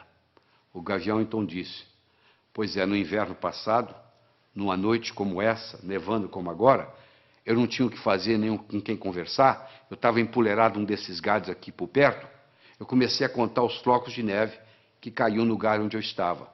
Quando chegou em 2.515.223, o próximo floco que caiu, o galho quebrou. Quando o gavião terminou de contar para o pombo a história, o galho onde eles estavam empoleirados também quebrou. Quem sabe esse material que você está participando, que você vai reler, reestudar, reescutar, etc, etc, etc, talvez seja o próximo floco de neve que vai quebrar o seu galho para o resto da vida. Porque hoje, no mundo do conhecimento, antigamente, na época da terra, valia quem tinha terra. Na era industrial, valia quem tinha dinheiro. Hoje a moeda mudou e muita gente não se deu conta disso. A moeda hoje se chama conhecimento. Você é rico ou você é pobre em conhecimento. Então, você aprendendo a aprender, você alavanca a sua vida para poder adquirir mais conhecimento e, com isso, aumentar a sua riqueza. Evite o mal, faça o bem, viva a sua vida extraordinariamente. Tchau. Isso faz uma diferença enorme. Às vezes você está aprendendo do modo errado. Às vezes você não é um estudante brilhante porque você está tentando aprender num canal diferente daquele que é característica sua. Eu quero falar sobre uma outra coisa muito importante aqui. É sobre o movimento dos olhos. Você já percebeu que à medida que você vai conversando, os seus olhos estão movimentando em todas as direções? Pois é. Basicamente, nós podemos colocar os nossos olhos em 9 posições diferentes. Você pode olhar para cima, para a esquerda, para o centro, para a direita. Você pode olhar na horizontal, para a esquerda, para o centro, para a direita. Você pode olhar para baixo, para a esquerda, para o centro, para a direita. Bom, vamos tirar as posições centrais, porque não tem nada a ver com a nossa aula aqui hoje, com a nossa conversa aqui hoje. Sobram 6 posições. 2 para cima, 2 na horizontal, 2 para baixo. Não é verdade? Todas as vezes que você movimenta os seus olhos para cima, você ativa a parte visual do cérebro. Toda vez que você move os seus olhos na horizontal, você ativa a parte auditiva do cérebro. E toda vez que você olha para baixo, para a sua direita, aí, para a sua direita, você ativa a parte sinestésica do cérebro. Então, se eu, por exemplo, quero recordar algo, qual foi a cor da camisa que eu usei domingo passado? Pode ver que na mesma hora meu olhar vai subir. Vai subir para quê? Para procurar a cor da camisa. Ora, se eu olho para cima, para a minha esquerda, olha a sua esquerda aí, olha aí no slide. Se eu olho para cima, para a esquerda, eu estou recordando coisas. Se eu olho para cima, para a minha direita, eu estou construindo coisas. Então, se eu estou estudando e eu quero memorizar alguma coisa, uma fórmula de física, por exemplo, eu vou olhar para cima, primeiro para a minha direita, para poder construir aquela fórmula de física dentro da minha cabeça. E depois eu vou olhar para cima, para a esquerda, para eu poder recordar, repetir aquela fórmula de física, até que ela fique parte da minha estrutura psicológica. Isso é muito importante entender, porque o movimento do olho facilita o processo. Olha só que interessante. A pessoa vai fazer o vestibular, vai fazer um teste, e chega lá e diz, eu dei branco. Por que ela deu branco? Porque ela colocou a cabeça para baixo, olhando para a prova, olhando para o teste. E faz essa pergunta, e ela esqueceu a fórmula de física. Se ela tivesse simplesmente levantado a cabeça e olhado na posição certa, ela teria resolvido o problema. Mas como ela está olhando para baixo, não teve a oportunidade de ter acesso ao campo visual, aquela forma de física não vem na cabeça dela.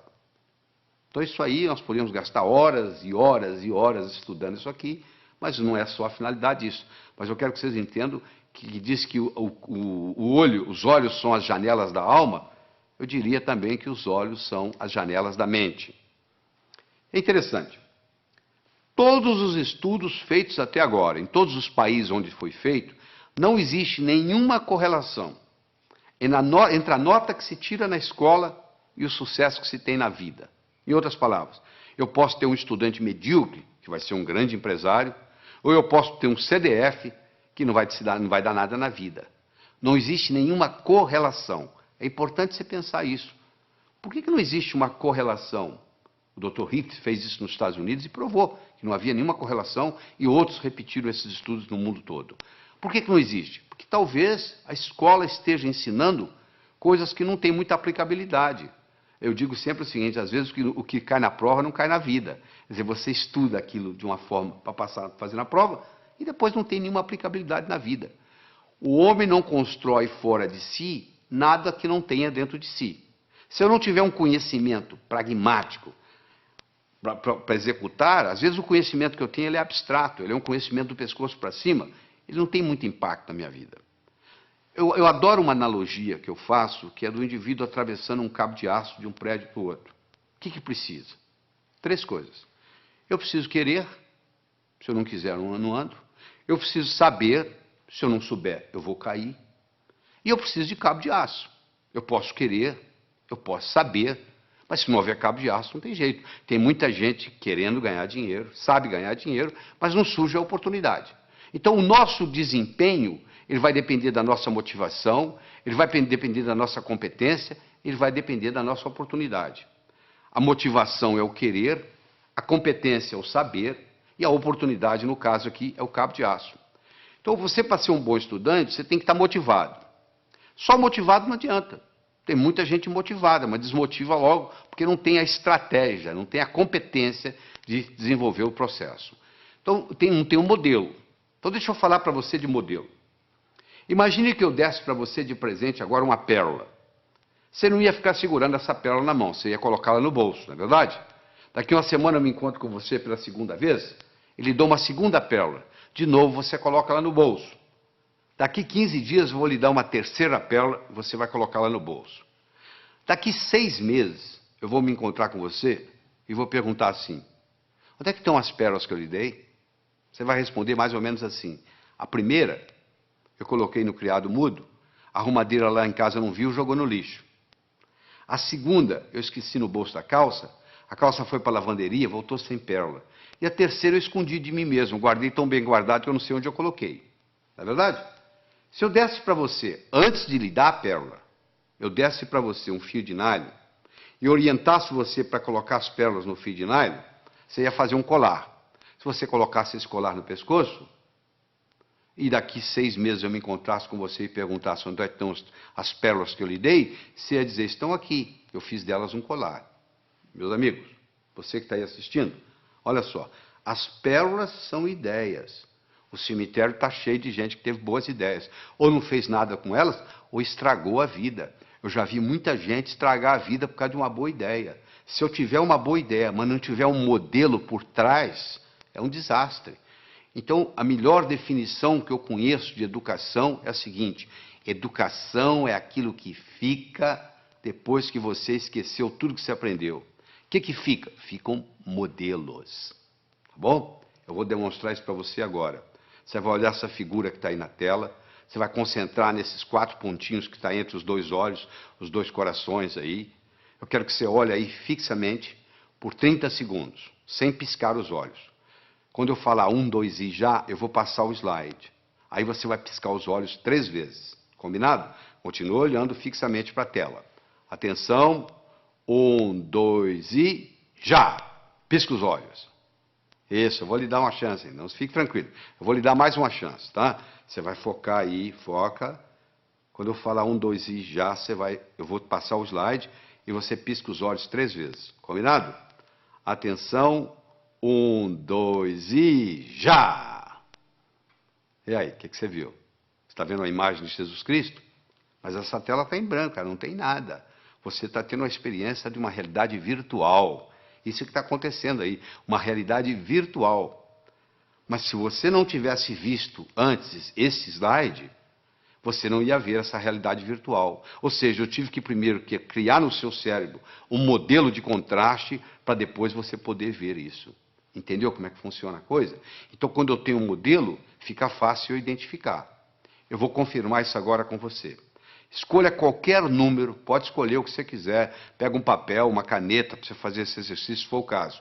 Eu quero que você escolha qualquer número entre 17 e 77. Quero que você acrescente 7 a esse número. Acrescentou? Muito bem. Eu quero que você multiplique a soma por 2. Então, você vai escolher um número entre 17 e 77, você vai acrescentar 7, você vai multiplicar a soma por 2, dessa soma você vai subtrair 4. Aí, agora, você divide o resultado por 2. Então, você escolheu o número, você acrescentou 7, você multiplicou a soma por 2, você subtraiu 4 e você dividiu o resultado por 2. Agora, você subtrai o número original. Subtraiu? Pois é, você sabe qual é o resultado? Não precisa falar não, que eu já sei. 5. Sabe por que eu sei?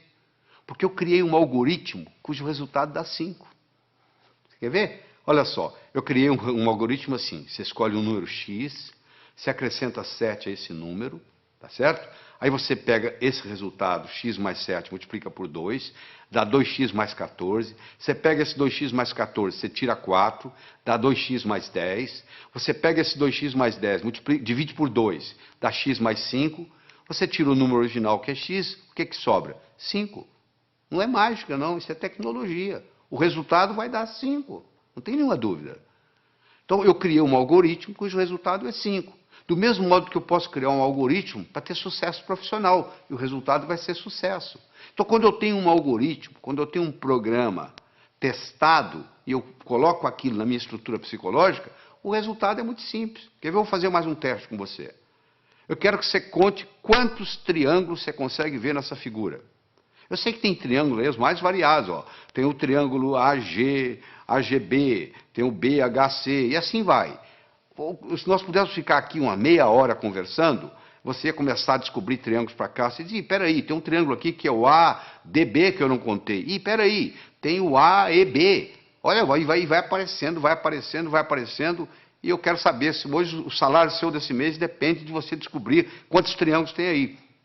E eu vou obter resultados diferentes, dependendo do aluno que tiver, ou quem estiver fazendo isso. Mas se eu lhe der um modelo que eu vou dar agora, olha só que bonito. Nós temos 10 triângulos simples. Olha lá, o triângulo AGB, BHC, CHI, CID, DIJ, DJE, EJF, EFA, AFG e chega no AGB. Ou seja, você conta, tem 10 triângulos simples. Muito bem. tem 10 triângulos duplos. O que é triângulo duplo? Eu tenho um triângulo que é o AHB, que é um triângulo duplo, ele tem 2 dentro dele. E eu tenho um triângulo que é AFB, ele também é duplo. Em cada base eu tenho duplos. Se eu tenho 5 bases, 5 vezes 2, 10, eu tenho 10 triângulos duplos. Eu tinha 10 triângulos simples, agora eu tenho 10 triângulos duplos. Eu tenho 5 triângulos grandes, como o ADB, como o BEC. E assim vai, você vai como CAD, são triângulos grandes, são 5. Então eu tinha 10, com mais 10, 20, com mais 5, 25. Eu agora tenho os chamados triângulos triplos. O ABC é um triângulo triplo, o BCD é um triângulo triplo. E cada triângulo triplo, no seu oposto, ele tem um outro triângulo. O triângulo triplo ABC tem o AJC, olha aí. O triângulo triplo BCD tem o BFD. Isso, como eu tenho 5, 5, 10. Então eu tenho um total de 10. Eu tenho 10 simples, 10 duplos, 5 grandes e 10 triplos. Eu tenho 35 triângulos. Mas eu perguntei quantos triângulos você conseguia ver nessa figura. Se você olhar a letra A, dentro dela existe um triângulozinho. Então a resposta certa seria 36. Isso não é pegadinha. Cuidado com a pergunta que é feita. Por isso que muita gente não passa no vestibular.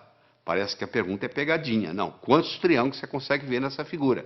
Dentro da letra A tem um triângulo, que é aquele triângulozinho que você está vendo lá. Então o total seria aí 36. Agora que você aprendeu a contar os triângulos simples, os duplos, os triplos, os grandes e o que está nas letras, pronto, agora você criou um modelo de como contar triângulos. A sua inteligência para contar triângulos aumentou. Você deve estar perguntando, mas o que isso tem a ver? O que eu vou fazer na vida se eu aumentei minha inteligência para contar triângulos? Não, eu estou dando um exemplo. Do mesmo modo que você aumentou a sua capacidade de contar triângulos, se eu lhe der modelos outros, que nós vamos estar dando aqui durante essa apresentação, isso vai melhorar tremendamente o seu estudo. Eu mencionei que eu escrevi um livro chamado Como Passar no Vestibular. Esse livro foi fruto de um trabalho onde eu trouxe a São Paulo 18 jovens que tiraram o primeiro lugar no vestibular em diferentes capitais do Brasil. Eu trouxe 19 professores de cursinho, com pelo menos 15 anos ensinando gente a passar no vestibular, e vários vestibulandos, primeiro aluno de turma de grandes cursinhos em São Paulo. Durante 12 horas, nós respondemos apenas uma pergunta. O que faz um jovem passar em primeiro lugar no vestibular? E depois de toda essa análise, nós descobrimos 3 coisas básicas que existem em todos os que passam em primeiro lugar. Primeiro é a autoconfiança. Só a autoconfiança não faz você passar no vestibular. Sem autoconfiança, você não passa no vestibular. Então, nós vamos ensinar a desenvolver a autoconfiança. Isso é importante. Aquele branco que dá na prova, muitas vezes, é falta de autoconfiança. Então, a autoconfiança é fundamental. Todos esses jovens que passaram em primeiro lugar no vestibular tinham confiança de que iam passar no vestibular. Essa é a primeira coisa. Segundo, todos eles tinham motivação para estudar. O vestibular não era um obstáculo, era uma etapa. Porque a visão deles estava lá na frente. O que eles iam fazer depois de formado? Eles já estavam pensando lá na frente. E aquele vestibular era nada mais, nada menos do que uma etapa, e não um obstáculo. E todos esses 18 jovens que tiraram o primeiro lugar, eles tinham estratégia em tomar nota em sala de aula, estratégia em se preparar para a prova, estratégia em fazer prova, estratégia em estudar em casa, tudo isso, estratégia em ler, estratégia em memorizar, todos eles, sem exceção, usavam mnemônicos, usavam um processo de memorização, provando que todos nós temos uma ótima memória. Às vezes nós não sabemos usar essa memória. A Helen Keller, que, como você sabe, era surda, era cega, e etc, etc, etc, e acabou sendo uma grande escritora, eu recomendo você ler a biografia de Helen Keller, que é fabulosa, ela tinha uma frase famosa que ela dizia assim: jamais alguém concordará em rastejar se sentir um impulso para voar. Todo ser humano tem um impulso para crescer, faz parte do espírito humano. A pessoa nunca chega e fala, eu quero piorar. Todo mundo está querendo melhorar, não é verdade? Você, eu, todos nós estamos querendo melhorar. Agora, que infelizmente, uma pequena minoria consegue isso, que a maioria navega na vida, a deriva. Por quê? Porque lá na escola o professor não soube ensinar a pessoa como estudar. Porque já que você vai estudar tantos anos, já que você vai depender de tudo isso, da leitura, tanto tempo, Nós, brasileiros, lemos numa velocidade muito lenta. Nós temos um problema muito grande com leitura. E eu vou ter oportunidade de discutir isso aqui com você. Mas deixa eu começar a desenvolver com você a inteligência lógico-matemática. Então eu tenho um probleminha aí, olha que bonito. 9 executivos se encontram para a discussão de um projeto. Antes da reunião se iniciar, eles se cumprimentam, cada um apertando a mão de todos os outros. Eu quero saber quantos apertos de mão ocorreram. Esse é um problema simples que já caiu no vestibular. É uma coisa simples. Você tem 9 executivos, cada um vai apertar a mão do outro, e eu quero saber quantos apertos de mão. Por onde você começa? Bom, então vamos ver? Coloque-se lá dentro. Você é um deles. Ora, se são 9, você é um dos 9. Você não vai apertar a mão de você mesmo. Você vai apertar a mão de 8. Não é verdade? Ora, se você vai apertar a mão de 8, cada um vai apertar a mão de 8. Ora, se são 9, cada um apertando a mão de 8, 9 vezes 8, 72. Só que quando eu aperto a sua mão, você aperta a minha. Então eu tenho que dividir isso por 2. São 36 apertos de mão. Ah, que beleza, quer dizer que é assim? E se fosse 8? Vamos pegar 8 executivos. Bom, se são 8 executivos, cada um não vai apertar a própria mão, ou seja, vai apertar a mão de 7. Cada um dos 8 vai apertar 7 mãos. 8 vezes 7, 56. Dividir por 2 dá 28. Ah, e se fossem 6 executivos? 6 vezes 5, 30. Não é verdade? Dividir por 2, 15. 15 apertos. Olha que bacana. Aí eu chego a um algoritmo, que eu tenho que multiplicar o número de executivos vezes o número de executivos menos 1, dividido por 2. Se eu tivesse 10 executivos, você me responde agora. Quantos apertos de mão? 10 vezes 9, 90. Dividido por 2, 45. 45. Quanto tempo você gastou para fazer isso? 1 segundo. Por que você gastou 1 segundo? Porque eu criei no seu cérebro um algoritmo. De repente, nesse assunto, você ficou mais inteligente. Se eu começo a criar algoritmos básicos para você, esses algoritmos básicos vão criando, vão aumentando a nossa inteligência lógico-matemática. Eu disse no começo, e vou repetir, que inteligência é coisa que se aprende, é coisa que se adquire. Só 15% da nossa inteligência é herdada. 85% é adquirida. Em qualquer fase, em qualquer idade, em qualquer profissão, nós podemos melhorar a nossa inteligência. Essa é que é a boa notícia que eu tenho aqui para todos nós. Fundamental. Você acabou de aprender agora. Quer dizer, quando você encarar um problema desse, 9 executivos, 10, 11, 12, 8, 7, agora que você tem o algoritmo, ficou relativamente simples. Deixa eu conversar um pouquinho sobre a autoconfiança. Se eu colocar uma tábua de 40 centímetros de largura, 10 metros de comprimento aqui no chão, você consegue andar nela. Essa mesma tábua colocada entre 2 postes já não é a mesma coisa. Você vai lá e treme na base e não anda. Fazer a prova sozinho em casa é uma coisa. Fazê-la no dia do teste, no dia do concurso, no dia do vestibular, é outra coisa muito diferente. É mais ou menos assim, em casa eu estou andando com a tábua no solo. E lá no dia eu estou andando com a tábua lá em cima. Então tem muita gente que se assusta, porque quando chega na hora do teste, chega na hora da prova, chega na hora do vestibular, chega na hora do concurso público, treme na base. Porque é como se estivesse andando na tábua lá em cima. Então essa parte é muito importante. No atletismo é a mesma coisa. Às vezes o jogador perde o jogo, às vezes o time perde o jogo porque o jogador não tem autoconfiança. Ele teve uma briga com a namorada, entra em campo psicologicamente mal, cai o nível de rendimento, faz uma besteira, e ali começa aquela história, e dali para frente você já viu o que acontece. Então é muito importante nós entendermos esse aspecto. Deixa eu dar só um exemplozinho. Vamos imaginar que você gosta de futebol, tá? Que você está domingo à tarde assistindo uma partida de futebol. E o seu time, fizeram um pênalti contra o seu time, e o atacante principal do seu time vai bater o pênalti. E ele bate o pênalti, só que a bola pega na trave. Se você observar esse atacante, nos próximos 10 minutos, ele joga mal.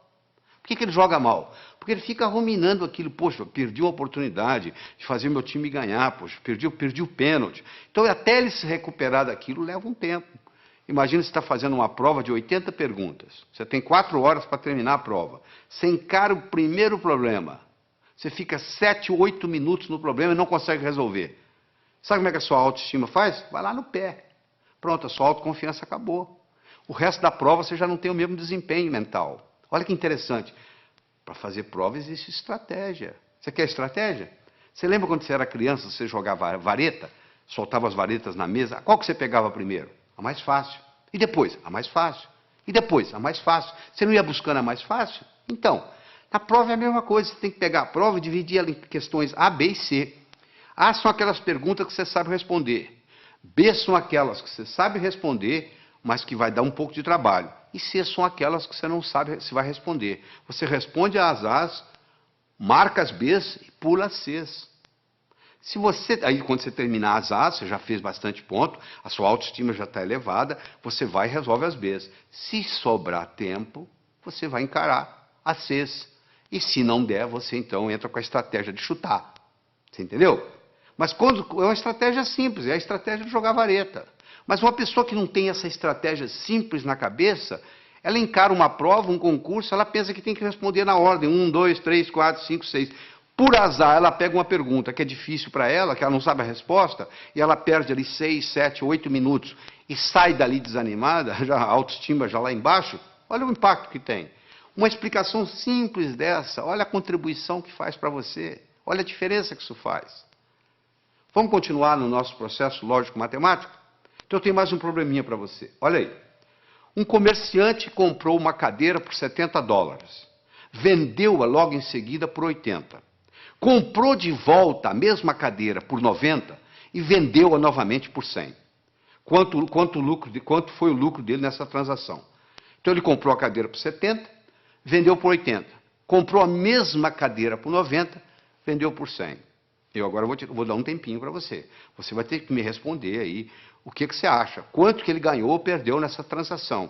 Primeiro você vai decidir se ele ganhou ou se ele perdeu. E quanto foi? Ele comprou por 70, vendeu por 80, comprou a mesma cadeira por 90, vendeu por 100. Ele ganhou ou perdeu? Bom, eu faço isso nos meus cursos e eu obtenho 3 tipos de resposta. Que ele ganhou 10, que ele não ganhou nada e que ele ganhou 20. Então, se tem 3 respostas para o mesmo problema de matemática, uma está certa e 2 estão erradas. Então, tem alguém errando. Eu não sei qual o seu raciocínio no momento. Seja ele qual for, eu vou consertá-lo, não se preocupe. Mas você tem que fazer isso junto comigo aqui agora. Eu vou voltar no slide para você garantir que você está me acompanhando. Um comerciante comprou uma cadeira por 70, vendeu logo em seguida por 80. Comprou de volta por 90 e vendeu novamente por 100. Qual foi o lucro dele nessa transação? Então você vai ter que decidir se é o 1, se é o 2, se é o 3. Se ele ganhou 10, se ele não ganhou nada ou se ele ganhou 20. Se você acha que ele ganhou 10, você fez um tipo de raciocínio que está exposto aí no slide para você ler em detalhes. Você raciocinou de um modo que o seu resultado foi 10. Né? Você acompanha aí o raciocínio na tela aí, foi o raciocínio que você fez. O comerciante comprou uma cadeira por 70, vendeu por 80, teve um lucro de 10. Ele comprou novamente a cadeira por 90, após ter vendido por 80, perdendo, portanto, os 10 que ele ganhou. E ele então vendeu por 100, após ter comprado por 90. Portanto, o lucro foi de 10. Esse é o raciocínio de quem acha que é 10. Tem gente que pensa diferente, tem gente que pensa que não houve lucro. Ele pensa que se ele vendeu por 80, após ter comprado por 70, ele ganhou 10. Ele então perdeu 20, comprando-a de volta pelos 90, que originalmente ele tinha comprado por 70, ele perdeu 20. Ele então ganha 10 vendendo por 100, e, portanto, ele chega à conclusão que ele não ganhou nada. Então esse é o que diz que ele não ganhou nada. E tem aquele seguinte, olha só. Se ele comprou a cadeira por 70 na primeira vez e comprou por 90 na segunda, ele desembolsou 160 no total, não foi? Se ele vendeu a primeira vez por 80 e vendeu a segunda por 100, ele, na realidade, recebeu 180. Ora, se ele desembolsou 60 e desembolsou 160 e recebeu 180, quanto que ele ganhou? Ele ganhou 20. É só você imaginar que você tem um bolso para comprar e um bolso para vender. O que sai e o que entra. Olha que interessante, se eu tivesse dito para você assim, um comerciante comprou uma cadeira por 70, vendeu por 80. No mesmo dia ele comprou um relógio por 90, vendeu por 100. Quanto que ele ganhou? Você não teria nenhum problema em responder. Olha, ele ganhou 10 da cadeira, ganhou 10 do relógio, ganhou 20. Como eu falei que era a mesma cadeira, eu já compliquei a sua vida. Olha o que a linguagem faz na vida da gente. A linguagem pode facilitar o nosso processo ou pode complicar o nosso processo. Você acabou se complicando apenas por um processo linguístico. Isso é um problema de vestibular. caiu em vestibular já justamente confundindo, parecendo uma pegadinha. Na realidade, não é pegadinha. Isso aí é para mostrar o raciocínio e mostrar a influência que tem. Então, uma pessoa pode muito bem melhorar sua capacidade de raciocínio. Eu tenho aqui 4 pilares do raciocínio. Um eu chamo de passo a passo, o outro eu chamo de visualização, o outro eu chamo de reformulação e o outro eu chamo de exclusão. Esses são os 4 pilares. Quando eu ensino para a pessoa a trabalhar com esses 4 pilares, essa pessoa automaticamente melhora a sua inteligência lógico-matemática. Então vamos fazer o seguinte, vamos começar com passo a passo. Eu tenho as seguintes cores. Eu gosto do laranja mais do que eu gosto do vermelho. Eu gosto do verde menos do que eu gosto do azul. Eu gosto do azul menos do que eu gosto do anil. Eu gosto do vermelho menos do que eu gosto do violeta. Eu gosto do verde mais do que eu gosto do amarelo. Eu gosto do violeta mais do que eu gosto do anil. E eu gosto do laranja menos do que eu gosto do amarelo. Qual é a minha cor favorita? Olha que eu tenho aqui só 7 cores. Imagine se eu tivesse 70 e fizesse esse raciocínio. Olha onde que você chegaria. Você pode começar a trabalhar nisso aí, se você vai ficar, tem gente que leva meia hora, 1 hora e não consegue chegar à conclusão, porque não pegou o modelo ainda. Eu vou lhe ensinar o modelo, você vai resolver isso em 10 segundos. Porque é muito simples, olha como é que o modelo é simples. A primeira está escrita assim, eu gosto do laranja mais do que do vermelho. Então laranja passa a ser a minha cor favorita. Eu vou procurar onde é que tem laranja, vai lá no 7 tem laranja. Lá está dizendo que eu gosto mais do amarelo do que do laranja. O amarelo passa a ser a minha cor favorita. Eu vou procurar onde tem amarelo. Eu vou lá no 5, tem amarelo. Eu gosto do verde mais do que do amarelo. O verde passou a ser a minha cor favorita. Vai lá no 2, onde está o verde. Olha lá. Eu gosto do verde menos do que do azul. O azul passou a ser a minha cor favorita. Eu vou onde tem azul. Eu vou lá no 3, tem azul. Eu gosto do azul menos do que eu gosto do anil. Anil passou a ser a minha cor favorita. Eu vou lá no 6, olha lá. Eu gosto de violeta mais do que eu gosto de anil. Violeta passou a ser a minha cor favorita. Eu vou lá no 4, onde tem violeta, e confirmo. O violeta gosto mais do que o vermelho. Com a conclusão que eu cheguei, a minha cor favorita é o violeta. Olha que bacana. Na hora que eu criei esse esquema, pronto, agora ficou fácil. Eu tenho um modelo, sabe por quê? Eu aprendi a pensar passo a passo. Esse é um jeito, é aprender a pensar passo a passo. Você já deve ter aprendido o teorema de Pitágoras, né? O quadrado da hipotenusa é igual à soma dos quadrados dos catetos. Se a minha hipotenusa é 5, que no caso aí é o A, o quadrado de um dos catetos é 4, 4 vezes 4, 16, do outro é 3, 3 vezes 3, 9, 16 e 9, 25, o quadrado de 5 é 25. Não é isso? E daí? O que eu vou fazer com esse? O quadrado da hipotenusa é igual à soma dos quadrados dos catetos. O que isso vai ter? A aplicabilidade que isso vai ter na minha vida? Olha aí na figura. Você está vendo aí, ó? Está aí a hipotenusa, que são 25 quadrados. Um cateto, que é o B, é 4, dá 16 quadrados. O outro é 3, dá 9. 16 e 9, 25. Se eu estou numa arquitetura, numa construção, eu quero construir 2 salões que correspondem a um terceiro. Olha aí, se eu uso isso aí, está resolvido o problema. Olha a aplicabilidade que isso tem. Agora que você visualizou, você entendeu a aplicabilidade, agora você tem motivação para aprender. Então, uma coisa é o passo a passo, outra coisa é a visualização. O terceiro pilar do pensamento é a reformulação. Quanto que é 2/3 de uma metade? Você sabe? 2/3 de uma metade. Metade de 2/3 é 1/3. Então, você reformulou, mudou a ordem e resolveu. Às vezes você não resolve o problema porque você não está sabendo reformulá-lo. Você reformulou, você está numa prova, reformula o problema. Às vezes você não resolve daquele jeito. Você tem dificuldade em dizer quanto é 2/3 de uma metade, mas você não tem dificuldade em dizer quanto que é metade de 2/3. Falou? E, finalmente, nós vamos conversar sobre o pilar da exclusão. Eu tenho aqui um probleminha muito simples. Você vai pegar os números 1, 2, 3, 4, 5, 6, 7, 8, 9. Vai colocar nesses 9 quadrados que estão aí. De tal forma que, se eu somar na horizontal, somar na vertical ou somar na diagonal, tem que dar 15. Não interessa como eu somar, tem que dar 15. Poxa, complicado? Não, não é complicado. Quer ver como é simples? Primeiro, qual que é o quadrado mais importante? O do meio. Porque ele participa da vertical, ele participa da horizontal, ele participa da diagonal. Ele é o que mais participa de tudo. Então, se eu resolver esse problema aí, eu resolvo praticamente 90% do problema. Qual o número eu vou colocar aí? Eu não posso colocar o 1. Porque se eu colocar o 1, vai ter um lugar que vai ter 2, 1 e 2, 3, para 15, 12. Eu não tenho 12. Eu não posso colocar 1, não posso colocar o 2, porque o 2 também vai ter um lugar que tem 1. Eu não posso colocar o 3. Por que eu não posso colocar o 3? Porque se eu colocar o 3 aí, vai ter um lugar que tem 1. 3 e 1, 4. Para 15, 11. Eu não tenho 11. Eu não posso colocar o 4, porque se eu colocar o 4 aí, vai ter um lugar que vai ter 1. São 5. Para 15, 10. Eu não tenho 10. Eu posso colocar o 9? Não. Se eu colocar o 9 aí, tem um lugar que vai ter 8. 9 e 8, 17. Já passou de 15.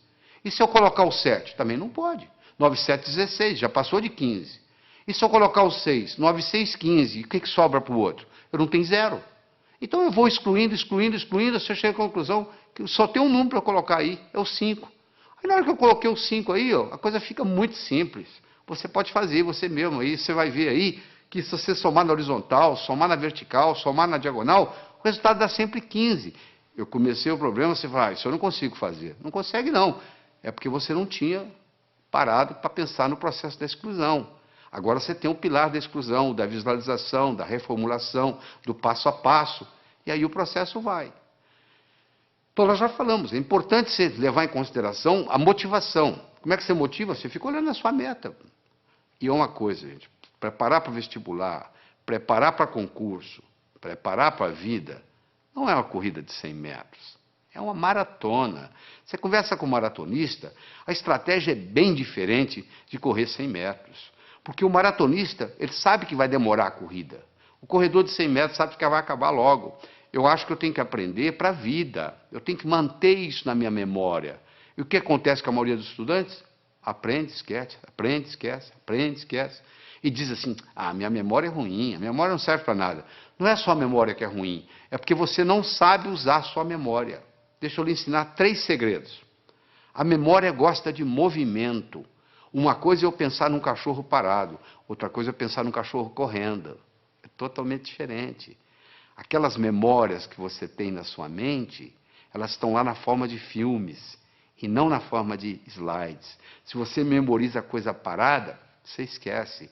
Se você memoriza em movimento, você vai se lembrar sempre. Segundo, existem estudos mostrando que o professor que trabalha com giz de 2 cores aumenta em 19% o desempenho da classe que ele está lecionando.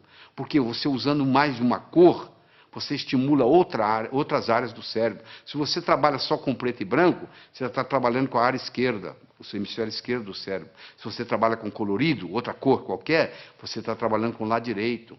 Então você procura estudar com a caneta de pelo menos 2 cores. Terceiro, você tem que exagerar. Uma coisa é você pensar num cachorro, outra coisa é você pensar num cachorro do tamanho de um elefante. Ora, se eu vou guardar uma fórmula de física, eu imagino a fórmula de física do tamanho de um prédio. Eu coloco ela na minha cor favorita e eu ponho ela piscando. Aquilo nunca mais sai da minha cabeça. Eu vou memorizar um telefone, eu imagino os números do tamanho de um prédio.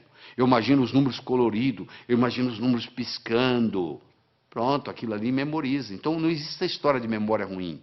Todos temos uma boa memória. Se você tem um carro novinho e você não sabe dirigi-lo, ele não vai ter nenhuma utilidade para você. Você não vai culpar o carro. É a sua habilidade de dirigir que tem que melhorar. A sua memória não tem problema nenhum. Só que você não sabe usá-la. Isso é diferente. Então ela gosta de movimento, ela gosta de cores, ela gosta de exagero, ela gosta de mnemônicos.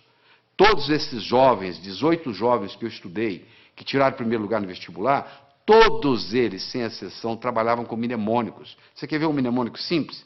30 dias tem abril, junho, setembro e novembro. De 28 só a 1, todos os demais 31.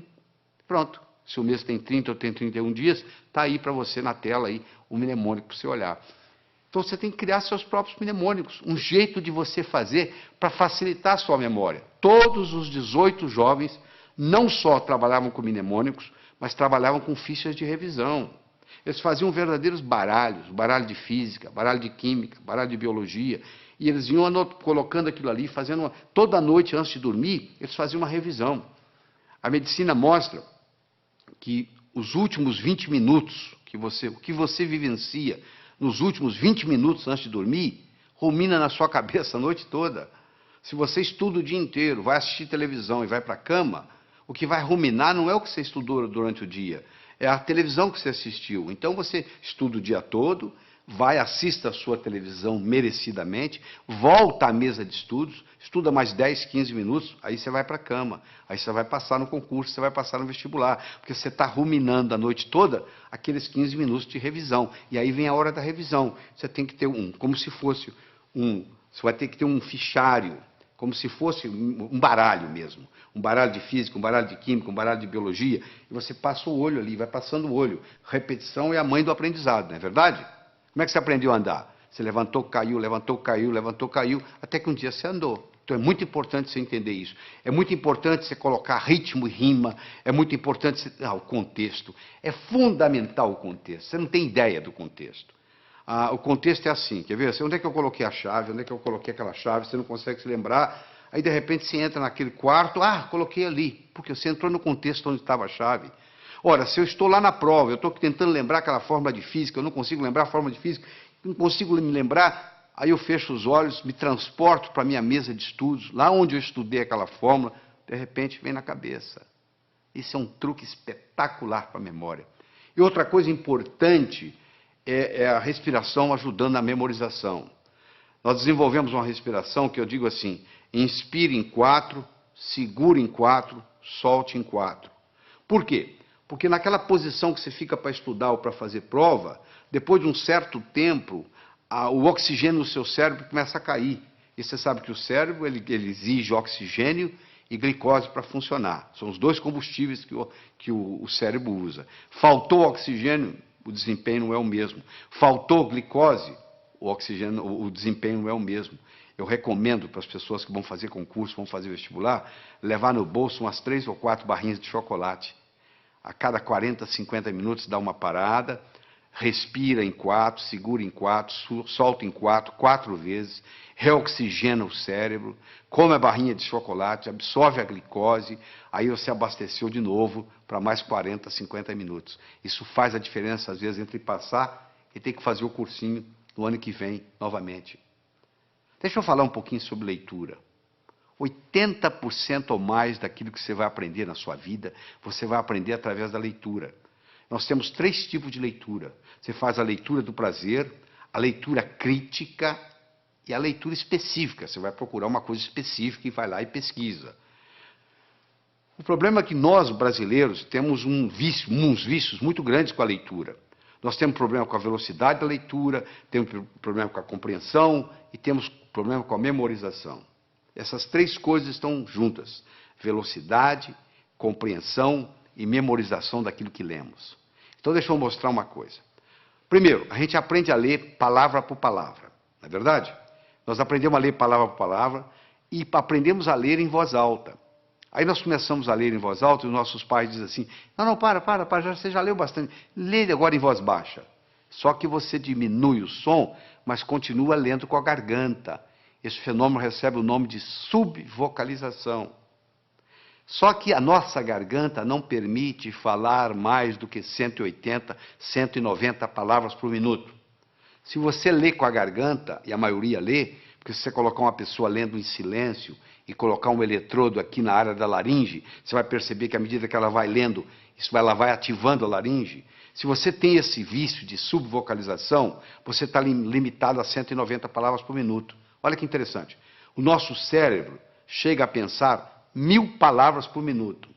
Se a nossa garganta só trabalha com 190 palavras por minuto, ou seja, se eu sou limitado a ler 190 palavras por minuto, e o meu cérebro é capaz de pensar 1000, eu passo a maior parte do tempo fazendo o quê?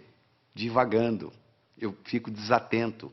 Por incrível que pareça, quando eu aumento a velocidade de leitura, eu aumento a minha capacidade de concentração. Existe um outro vício na leitura, que é o chamado de regressão. O meu olho está sempre voltando, está sempre voltando, está sempre voltando, e eu perco um tempo danado nisso. Esses processos, então, o palavra por palavra, o subvocalização, a regressão, são problemas que prejudicam intensamente a nossa velocidade de leitura. Então, eu vou recomendar a você aqui, para você pegar o jeito. É como andar de bicicleta, você tem que colocar a rodinha primeiro, você vai virar o livro de cabeça para baixo, e você vai ler com as mãos, usando a mão como orientação, e ler de cabeça para baixo. Só para você pegar o jeito, você pegar a mecânica, e no pegar a mecânica, aquilo faz uma diferença. E de vez em quando existe um exercício muito interessante, que se você esfregar uma mão na outra, Esfregar até esquentar. Faz aí, você que está me assistindo. Faz aí. Vai, até esquentar. Aí você coloca em cima dos olhos. Na mesma hora você descansa o globo ocular. Faz isso umas 2 ou 3 vezes, que vai fazer uma diferença enorme na sua leitura. Outra coisa importante. Anote não palavras nem números. Anote ideias. E como é que você anota ideias? Com aquele disquinho quebrado que eu ensinei. O que estão querendo que eu aprenda desse material? O que estão querendo que aprenda desse material? Use mapas mentais. O que é mapa mental? É desenvolvido por um psicólogo britânico, Tony Buzan. Ele vai às escolas britânicas, pega o último aluno da sala, em 2 meses ele faz ser primeiro colocado, ele já fez isso várias vezes, provando que funciona. Ele mostra que o modo de você anotar usando o mapeamento mental, chamado mind map, o mapa mental, é o modo como o cérebro aprende. Isso alavanca tremendamente. Você dá uma olhada aí no slide que eu estou projetando, você vai ver como é que é o mapa mental. Entra na internet, faz uma pesquisa de mind map, ou o mapeamento mental, e você vai aprender a fazer esse processo como se fossem árvores com seus galhos. É importante você fazer ficha de revisão, fundamental. Às vezes uma ficha de revisão, você pode colocar tudo que você precisa, todo o conhecimento, naquela ficha de revisão. E só de você bater o olho ali, aquilo vai reforçando, vai reforçando, vai reforçando, e geralmente você faz isso antes de dormir. Repetição é a mãe do aprendizado. Você aprendeu a andar como? Levantou, caiu, levantou, caiu, levantou, caiu, até que um dia você andou. Outra coisa importante, o aprendizado é mais eficaz quando ele é divertido. Você tem que se divertir. Você não pode estudar de mau humor. Você tem que substituir suas anotações lineares por mapas mentais. Você tem que procurar trabalhar com pelo menos 2 cores diferentes. Você tem que associar sempre a teoria à prática.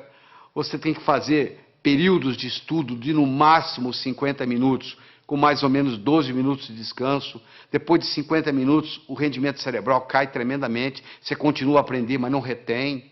Faça resumo de ideias em fichas de revisão e revise-as diariamente. Todo esse processo está aí. Ó.